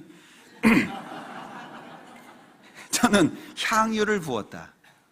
일반적인 거, 그 흔한 것도 주지 않았는데 이 사람은 향유를 준비해서 내 발에 부었다. 왜 이렇게 했냐? 47절 같이 읽죠.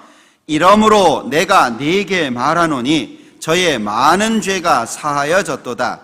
이는 저의 사랑함이 많음이라. 사함을 받은 일이 적은 자는 적게 사랑하느니라. 그러면 이 500데나리온, 50데나리온 탕감에 대한 말씀은 뭘 설명하고 있는 겁니까? 받은 것에 대한 사랑의 크기를 말하고 있는 거예요. 자, 50데나리온이라고 해서 적은 걸까요? 50데나리온이 작은 게 아닙니다. 50일을 일해야 받을 수 있는 품삯입니다. 자, 어떤 사람은요, 하나님 앞에 헌금을 하는데 10,000원이 큰 돈일 수 있는 거예요.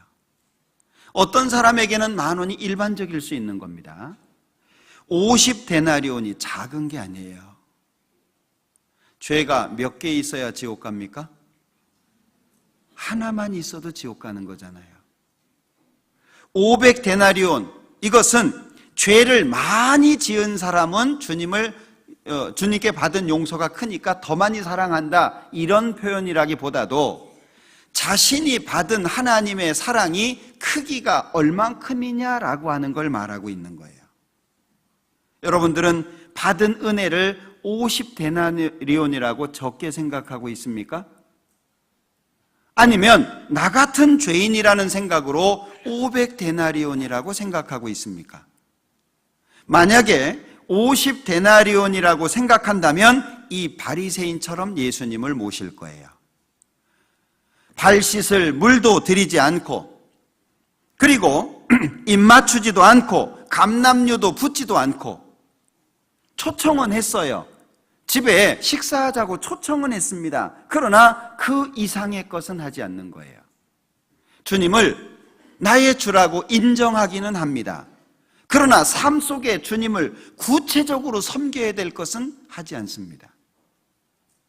아침에 일어나서 기도를 하고, 기도라고 하는 것이 꼭 내가 원하는 것을 하나님께 구하는 것만이 아니잖아요. 우리 옛날에는 문안 인사를 했습니다. 아침에 일어나면 어르신께 문안 인사를 합니다. 평안히 주무셨습니까? 혹시 불편한 거 없으셨습니까? 혹시 더 필요한 거 없으십니까? 문안 인사를 했어요. 집을 나갔다가 들어오면 반드시 문안 인사를 드렸습니다. 집을 나가기 전에도 반드시 문안 인사를 드렸습니다. 우리 옛날에 그랬잖아요. 그 동몽선습이라고 하는 책에 보면 그런 얘기 다 나오거든요. 나가기 전에 아버님, 어머님 어디 좀 다녀오겠습니다. 다녀오고 나서는 다녀왔습니다. 그 부모와 자식의 그 긴밀한 관계 있잖아요. 그죠? 얼마나 무난하십니까? 내가 살아가는 모든 삶 속에 나를 구원해 주신 예수님과 나의 하나님께 계속 무난합니까? 아침에 일어나서 기도하고, 저녁에 잠자기 전에 기도하고, 잘 먹겠습니다, 밥 먹을 때 기도하고, 그것으로 끝은 아니잖아요. 주무시기 전에 얼만큼의 기도를 하십니까? 여기 이는 저의 사랑함이 많음이라. 자, 우리 엄마들 자식 키울 때 보면 불가사의 할 때가 참 많죠. 우리 어머님들 참 대단하신 것 같아요. 아버지들이 좀 배우긴 해야 돼요. 엄마들 보면은요, 하루 종일 그 아이하고 씨름하잖아요. 그죠? 되게 시골에 부모님 댁에 가면은요, 할아버지들은 손주들 왔냐? 그리고 한번 딱 안았다가 탁 놓으면 갈 때까지 끝이에요. 할머니들은요, 계속 끌어안고 업고 다니고 막 그 아이하고, 이 엄마라고 하는 존재가 정말 특별한 것 같아요. 그 아이하고 하루 종일, 그리고 그 아이가 필요한 것을 또 채워주고, 남편이 필요한 것도 또 채워주고, 가정에 해야 될 것도 또 하고, 교회 와가지고 또 봉사하고 갔는데 또 집에 가서 일하고. 대부분 우리 자매님들 세탁기를 밤에 돌리시더라고요. 시간이 별로 없으니까. 참 대단하신 것 같아요. 이 여자가 왜 이렇게 했냐? 사랑함이 많습니다. 주님을 사랑하는 마음이 큰 거예요. 그러니까 자, 눈물 흘리는 거 자연스럽습니다. 머리카락으로 발을 닦는 거 자연스럽습니다. 입 맞추는 거 자연스럽습니다. 그리고 향유를 붓는 거 자연스럽습니다. 우리의 삶 속에 예수님을 주라고, 나를 구원해 주셨다고, 내 죄를 용서해 주셨다고 끝날 게 아니라 그 이후 어떻게 해야 됩니까? 아이는 엄마 뱃속에 있는 것보다 엄마 뱃속을 나와서부터가 더 힘들잖아요. 그래서 엄마들 힘들 때 얘기하시죠? 아이고, 속에 담고 다닐 때가 더 낫다. 나오면 더 힘들잖아요. 손이 더 갑니다. 아이가 성장해 갈수록 부모의 손이 더 필요하잖아요. 가만히 누워있을 때는요, 눕혀놓기만 하면 돼요. 근데 기어다닐 때는요, 계속 끄집어 와야 되잖아요. 예? 크면 클수록 더 힘들어요. 구원 받았습니다. 구원 받고 나서가 사실 더 힘들지 않습니까? 구원 받고 나서 주님을 섬기는 것이 수고가 당연한 거예요. 주님께 문안하고, 주님께 발 씻을 물을 드리고, 눈물을 흘리고, 머리카락으로 닦고, 향유를 붓고, 이게 우리의 삶 속에 자연스러운 거예요. 그런데 무엇을 한다라고 하는 게 왜 짐이 될까요? 이게 50데나리온이 되면 힘들어지는 거예요. 나 같은 죄인이라고 생각하면 못할 게 없는 거예요. 그런데 남들 다 구원해 주시는데 뭐 여러 구원하는데 그중에 뭐 나 껴서 구원받았는데 이러면요, 뭐 하라는 게 힘든 거예요. 헌금? 나 먹고 살 것도 없는데 뭔 헌금이냐. 그 있는 사람, 잘 사는 사람이나 해야지. 저는 개인적으로 주일날 봉투가 제 방에 여러 개가 있어요. 일부러 제가 갖다 놓거든요. 그리고 주일날 되면 꼭 10,000원씩 감사헌금을 넣습니다. 큰 액수는 아닙니다. 그러나 제 마음속에 하나님께서 나를 지켜주시고 함께 하시는데 내가 주일날 말씀 앞에 나오면서 이런 준비도 안 하면 될까? 그래서 꼭 10,000원씩, 제가 어디 설교 갔다가 빠질 경우에는 설교 간 거 빠진 주까지 포함해서 넣어서 헌금을 합니다. 매주에. 마음이 달라요. 마음이. 나는 주님을 위해서 뭘 하려고 하십니까? 우리 자녀들에게요, 부모는 자꾸 주려고 하잖아요. 요즘에 뭐 잘 안 받으려고 하시죠? 이런 거 사먹는 게 낫다고, 뭐 주지 말라고, 싸지 말라고, 이거 집만 된다고 막 이러지만 부모는 어때요? 안 쌌다고, 조금 쌌다고, 괜찮다고, 이제 안 넣어. 근데 와보면 다 있어요. 어디다가 넣으셨는지. 부모 마음이잖아요. 그죠? 자, 그 사랑을 받고 사는 사람은요, 나중에 자기 자녀한테 똑같이 그렇게 합니다. 자기가 받았거든요. 우리 받았습니다. 주님께 뭘 드릴까요? 1년 동안 내가 무엇을 드리려고 작정하셨습니까? 일주일, 6일을 어떻게 살며 주일을 어떻게 보낼지 계획하셨습니까? 내가 다른 것은 못해도 말씀 앞에 나올 때 내가 빈손으로 나가지 말자, 제 마음속에 정한 거예요. 그리고 다른 곳에 설교를 가면 10,000원 할 수는 없잖아요. 저는 제가 있는 교회 4주나 5주 있으니까 그렇게 하지만 설교는 가끔 한 번씩 나가잖아요. 그래서 설교 나가는 곳은 더 합니다. 마음속에 정해놓은 거예요. 왜? 오는 동안 지켜주셨죠? 그리고 맞이하는 교회에서 밥 먹여주죠, 잠 재워주죠. 예? 또 갈 때 되면 또 간식 먹으라고 또 간식까지 싸주시죠. 감사하잖아요. 그 감사에 대해서 뭔가 내가 돌릴 게 필요하지 않을까. 우리 전도인들이 아마 대부분 그러실 거예요. 그렇게 마음에 작정을 했어요. 왜? 내가 받은 사랑을 도저히 감당할 수 없으니까. 나에게 주신 그 사랑을 내가 충분히 다할 수 없으니까.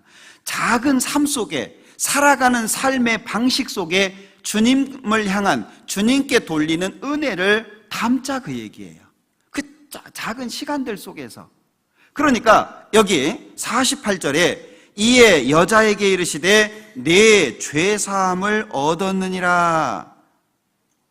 결국에 이 여자가 죄사함까지 연결이 되잖아요. 이런 선을 행해야 죄사함을 받는다, 그 얘기가 아니잖아요. 이 누가복음 7장의 탕감은 사랑과 연결되어 있는 겁니다. 주님을 위해서 무엇을 하는 게 기쁨이냐, 아니면 무거운 짐이냐.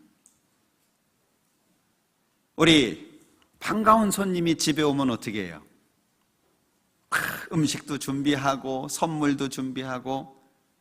제가 있는 강서교회 형제님 한 분이요, 꼭 집회할 때마다 한 번씩 식사 대접을 하시는 분이 있어요.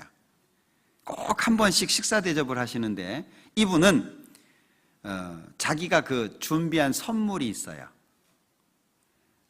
이제 사모님까지 같이 오시는 경우에는 이렇게 목에 두르는 거 있잖아요. 스카프인가요? 뭐 이런 거 하고, 목사님한테는 뭐 넥타이 이렇게 해가지고요, 꼭 그걸 준비해 와요. 그리고 식사 딱 끝나고 나면 본인이 이렇게 딱 선물을 드려요. 와주셔서 감사하다고. 그 모습을 보면은요, 제가 너무 부담이 돼요. 왜냐하면 비싼 곳이거든요. 그분은 괜찮다고 하는데 식사 장소가 비싼 곳이에요.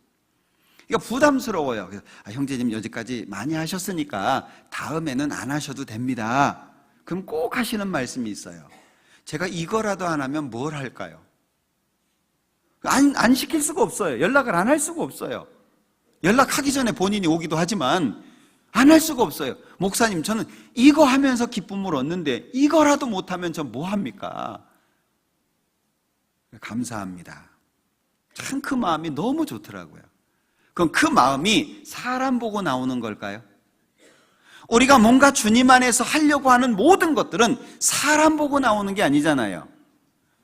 나를 구원해 주신 예수님, 우리 아버지 되시는 하나님, 그분을 향해서 우리의 마음이 넓어지니까 나오는 마음들이잖아요. 그러니까 여기 47절 후반부에 사함을 받은 일이 적은 자는 적게 사랑하느니라. 우리는 그동안 얼만큼 예수님을, 하나님을 사랑하셨습니까? 한번 뒤돌아볼 필요가 있죠. 자, 더러운 죄인을 받아주시는 하나님의 사랑이 내 마음에 얼마나 위로가 되셨습니까? 또는 나 같은 죄인을 구원하기 위해서 예수님이 행하신 수고가 얼마나 감사했나요? 십자가에서의 수치와 모욕, 그리고 고통과 아픔, 그 앞에 얼마나 죄송했나요? 나 대신 죽어가시는 그 예수님, 그 십자가 앞에서 우리는 얼마나 죄송하고 얼마나 감사하고, 그것이 내 마음속에 얼만큼 위로가 됐습니까? 얼만큼. 크다면 우리 주님을 위해서 못할 게 없을 거예요. 어떤 목사님이 설교 중에 그런 얘기를 하시더라고요. 우리 언제 행복하든가요? 그러면서요, 밥 먹으러 가는데 상담해 달라는 거예요. 식사하러 가려고 하는데 상담해 달라는 거예요. 그런데 굶고 상담하면 행복하든가요? 속상하든가요? 저도 그런 적이 있거든요. 식사하려고 그러는데 죄송한데, 중요한데, 미안한데 상담해 주시면 안 되냐고. 그래서 합시다. 그래가지고 상담하잖아요. 그러면은요, 마음이 정말 행복합니다. 진짜 그래요. 그런데 지금 점심시간인데 시계 안 봅니까? 좀 이따 1시간 뒤에 오세요. 이러면 어땠을까요? 그분 상담하러 안 왔겠죠? 제 마음은 늘 고민할 거. 할 걸. 그 한 끼 안 먹는다고 죽지도 않을 건데, 그죠? 한 끼 안 먹으면 살 빠져서 좋은데 할 걸, 그 생각 들잖아요. 주님을 향한 사랑이 커지면 내가 손해보는 거 아무렇지도 않아요. 내가 주님을 위해서 사는데 내가 어려움 당하는 거 아무렇지도 않아요. 오히려 더 좋아요. 저도 그 마음이 있더라니까요. 그래서 지금도 전설처럼 자랑 삼아 하는 얘기가 하나 있어요. 전설처럼. 옛날에는 수양회 때 상담 많이 했잖아요. 지금 상담 많이 안 하시던데 상담 많이 하세요. 전도인들은 들들 복구하고 있는 거예요. 네, 상담 많이 하세요. 응? 되게 예전에 보면은요, 수양회 때 첫날 같은 경우에는, 저 같은 경우에는 첫날에는 한 12시 정도까지 상담을 했어요. 두 번째 날 되면은 한 2시, 3시 이렇게까지 가요. 셋째 날은 피크입니다. 셋째 날은 보통 5시 넘어야 끝나요, 새벽에. 그러면 상담을 하잖아요. 밥 먹을 시간이 없습니다. 왜냐하면 예전에는, 지금은 한 분 한 분 오지만 그전에는요 이렇게 둘러 있었잖아요. 삥 둘러가지고 자기 상담할 거, 남이 상담하는 거 다 듣잖아요, 그죠? 이분이 상담받고 안 가요. 상담받고 쓰잖아요. 딴 분이 앉아요. 예전에 그랬죠? 그리고 그거 끝나잖아요. 그러면 뭐 점심 어디 있습니까? 저녁이 어디 있습니까? 그럼 옆에서 그래요. 아이고, 식사도 못 하셨는데 죄송해서 어떻게 해요? 그리고 앉아요. 그래서 그때는 화장실 갈 때만 양해를 받고 화장실을 가요.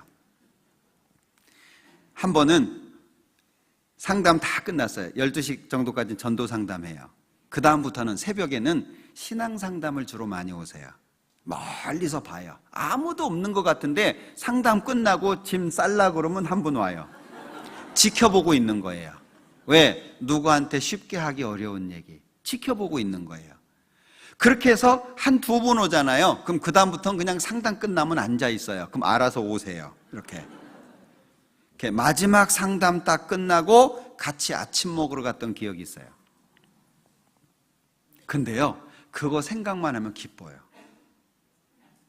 뭐 예수님한테 상 받고 이런 문제가 아니고요, 마음에 행복함이 있어요.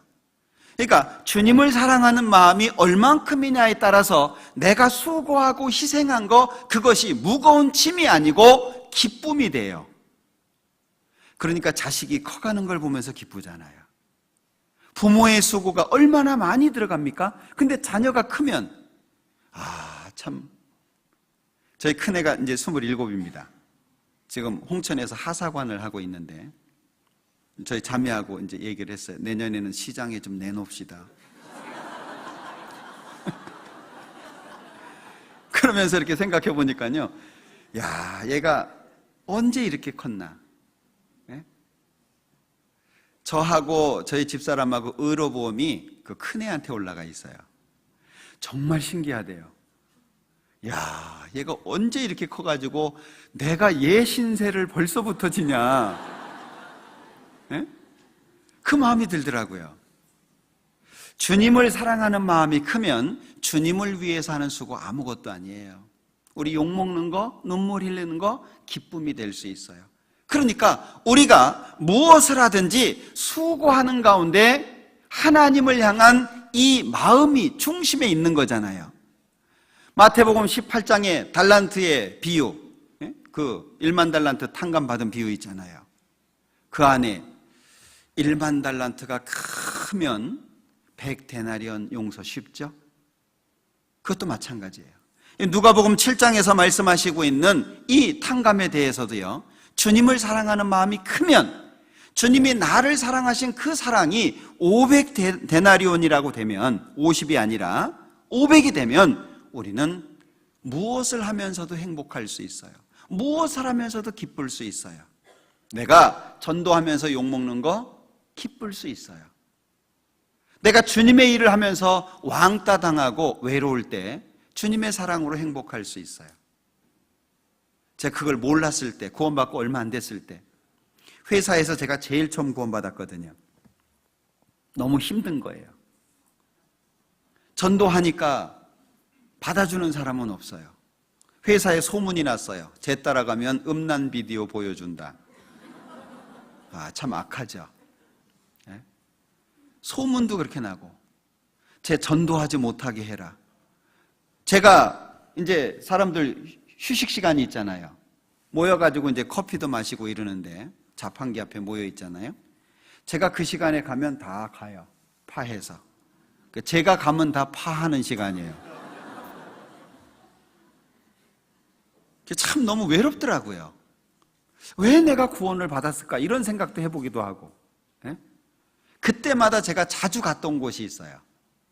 회사 옥상이었습니다. 아무도 없는 옥상. 옥상에 올라가면 그 앞에 큰 산이 하나 보여요. 그 산을 보면서요, 하나님한테 원망도 하고 불평도 하고 도와달라고도 하고 그래요. 예? 언제 내가 구원받게 해달라고 기도나 했냐고, 왜 날 구원해가지고 이렇게 힘들게 하냐고 막, 예? 예, 그러기도 하고. 희한한 것은요, 그렇게 마음속에 있는 얘기들을 이렇게 꺼내놓잖아요. 그러면 하나님께서 이렇게 안아주시는 것 같은 느낌을 꼭 받았어요. 신기해요. 그냥 속에 있는 거 막 울기도 정말 많이 울었어요. 예? 근데 하나님이 꼭 안아주시는 것 같은 느낌을 받는 거예요. 내려올 때는 어떻겠어요? 얼굴이 환하겠죠. 사람들이 이상한 거예요. 아니, 저놈이 옥상을 올라갈 때는 얼굴이 찌그러져 있는데 내려올 때 되면 환하거든요. 주님이 나를 얼마나 사랑하셨냐. 제가 신혼여행 갈 때 이 버스에서 노래를 시키더라고요. 그 당시에 저희 어머님이 구원받지 않으신 분이 신혼여행 패키지를 끊어 놓으셨어요. 그래서 제가 이 교회를 못 가고 어쩔 수 없이 거기를 갔는데 힘들더라고요. 거기서도 구원 안 받으신 분들이니까. 버스를 타고 가는데 그 노래를 시키는 거예요. 그래서 저희 집사람하고 둘이 서가지고 노래했잖아요. 포도밭에 포도가 땡글 땡글 땡글 땡글 땡글 땡글 잘도 열렸네. 그래서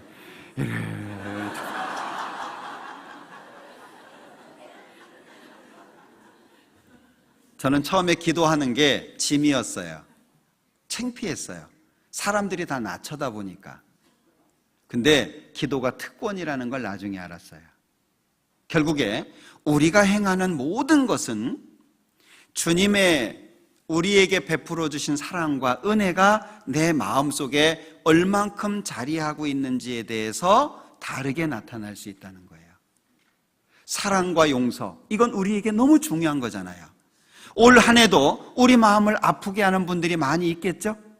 올 한 해도 내가 힘들어 할 수밖에 없는 일들이 또 있겠죠? 우리는 산 넘어 산입니다. 그러다가 주님 만나는 거예요. 주님 만날 때까지 우리는 여러 가지 어려움들이 있을 겁니다. 그 가운데 용서해야 될 일도 많을 거고 사랑해야 될 일도 많을 거예요. 지금까지 그렇게 해왔기 때문에 우리가 이런 모습으로 지금 모이고 있지 않겠습니까?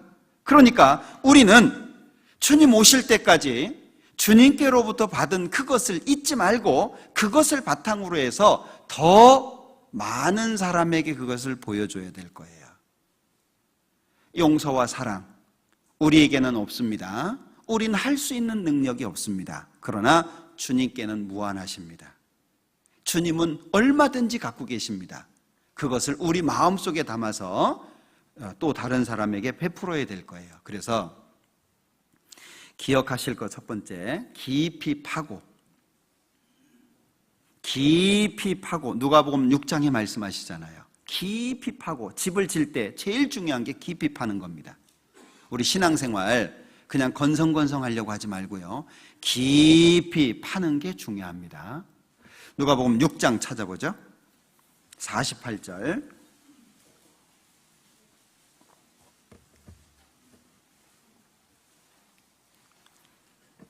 같이 읽습니다.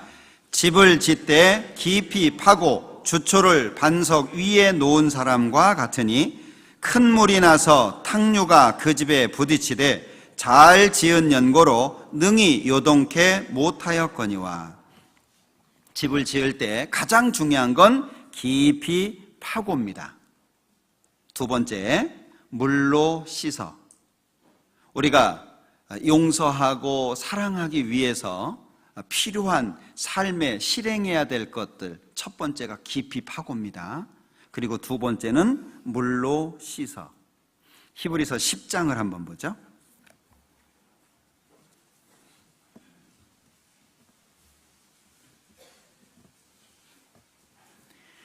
히브리서 10장 22절입니다. 같이 읽죠. 우리가 마음의 뿌림을 받아 양심의 악을 깨닫고 몸을 맑은 물로 씻었으니 참 마음과 온전한 믿음으로 하나님께 나아가자.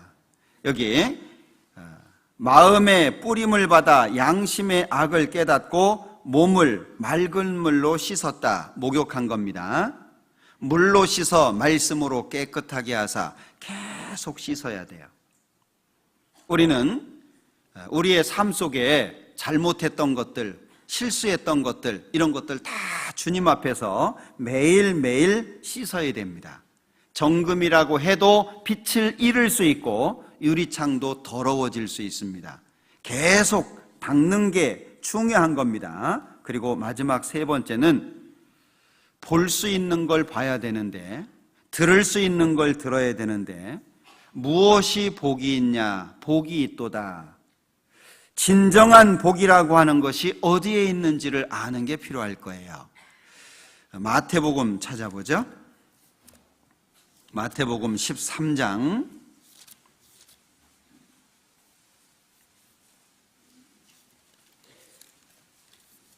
16절입니다. 같이 읽죠. 그러나 너희 눈은 봄으로 너희 귀는 들음으로 복이 있도다.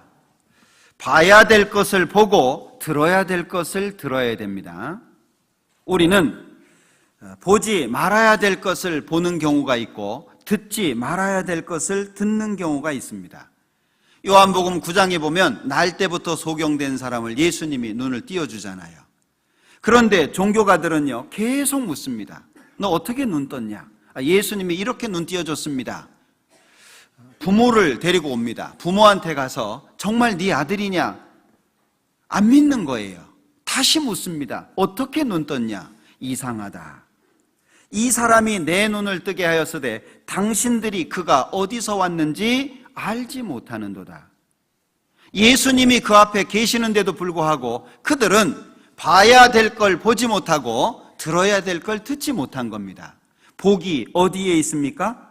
여기 16절에 말씀한 것처럼 그러나 너희 눈은 봄으로 너희 귀는 들음으로 복이 있도다. 복이 있도다. 들어야 될 것을 듣고 봐야 될 것을 봐야 된다는 것, 이것이 아주 중요할 겁니다. 우리 한 해 동안 해야 될 일이 많습니다. 저는 기대가 됩니다.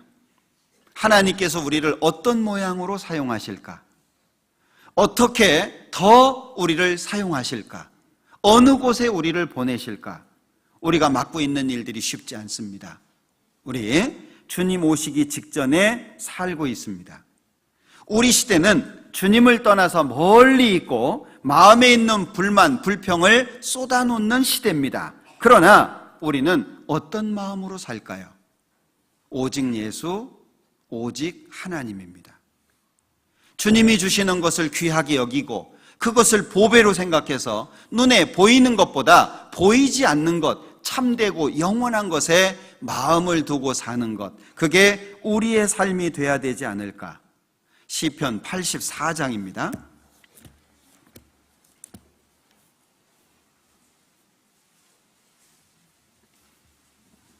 10절, 시편 84장 10절 같이 읽겠습니다. 주의 궁정에서 한 날이 다른 곳에서 첫날보다 나은즉 악인의 장막의 거함보다 내 하나님 문지기로 있는 것이 좋사오니. 우리 한 해 이 마음으로 살았으면 좋겠습니다. 이 마음으로 교제했으면 좋겠습니다. 이 마음으로 서로를 돕고 교회 안에서 봉사하고 희생했으면 좋겠습니다. 오늘의 나를 있게 하신 하나님, 오늘까지 지켜주시고 보호해 주신 하나님, 오늘 이 순간 나를 기쁘게 보시는 그분을 위해서 우리의 남은 생애가 이어져야 될 거라고 생각을 해요. 제가 정말 좋아하는 말씀, 늘 마음속에 담으려고 애쓰는 말씀이 11절입니다. 같이 읽어보죠. 여호와 하나님은 해요 방패시라. 여호와께서 은혜와 영화를 주시며 정직히 행하는 자에게 좋은 것을 아끼지 아니하실 것임이니이다. 여호와 하나님은 해요 방패시라. 해는 공급해 주죠. 방패는 보호해 줍니다. 하나님은 공급하시는 분으로, 하나님은 보호하시는 분으로, 그래서 정직히 행하는 자에게 좋은 것을 아끼지 않는 분이라고 말씀하고 있습니다. 우리 이분을 믿고 2019년 힘차게 살았으면 좋겠습니다. 우리 부산 권역 모든 형제 자매님들 마음속에 올 한 해가 기대가 되고 하나님의 역사로 충만한 시간들 가득 채워지기를 소망합니다. 기도하겠습니다. 우리를 사랑하시는 자비로우신 주님 감사합니다. 한 해를 시작하면서 말씀 앞에 설 수 있도록 도와주시고 또 하나님의 뜻을 발견하며 하나님의 뜻에 순종할 수 있도록 도와주시는 것 참으로 감사합니다.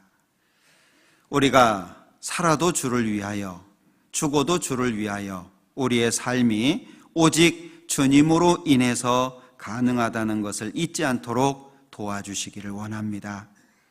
구원받은 모든 사람 하나님 기억해 주시고 어디에 어떠한 형편에 있든지 말씀 가운데 하나님의 선을 이룰 수 있도록 도와주시고 우리를 통해서 하나님의 계획하신 모든 일들이 성취되기를 원합니다. 해외에서 수고하시는 많은 선교사님들을 기억해 주시고 가족들과 또 함께하는 동역자 형제자매님들을 기억해 주시기를 기도합니다. 동일한 능력, 동일한 은혜로 이끌어 주셔서 하나님의 역사가 2019년도에는 더욱더 활발히 나타나고 잃어진 영혼들이 구원을 받으며 구원받은 사람들이 하나님의 사랑 가운데 양육될 수 있도록 축복해 주시고 도와주시옵소서. 남은 모든 시간들 함께해 주시기를 원하면서 우리를 사랑하시는 예수님의 이름으로 기도합니다. 아멘.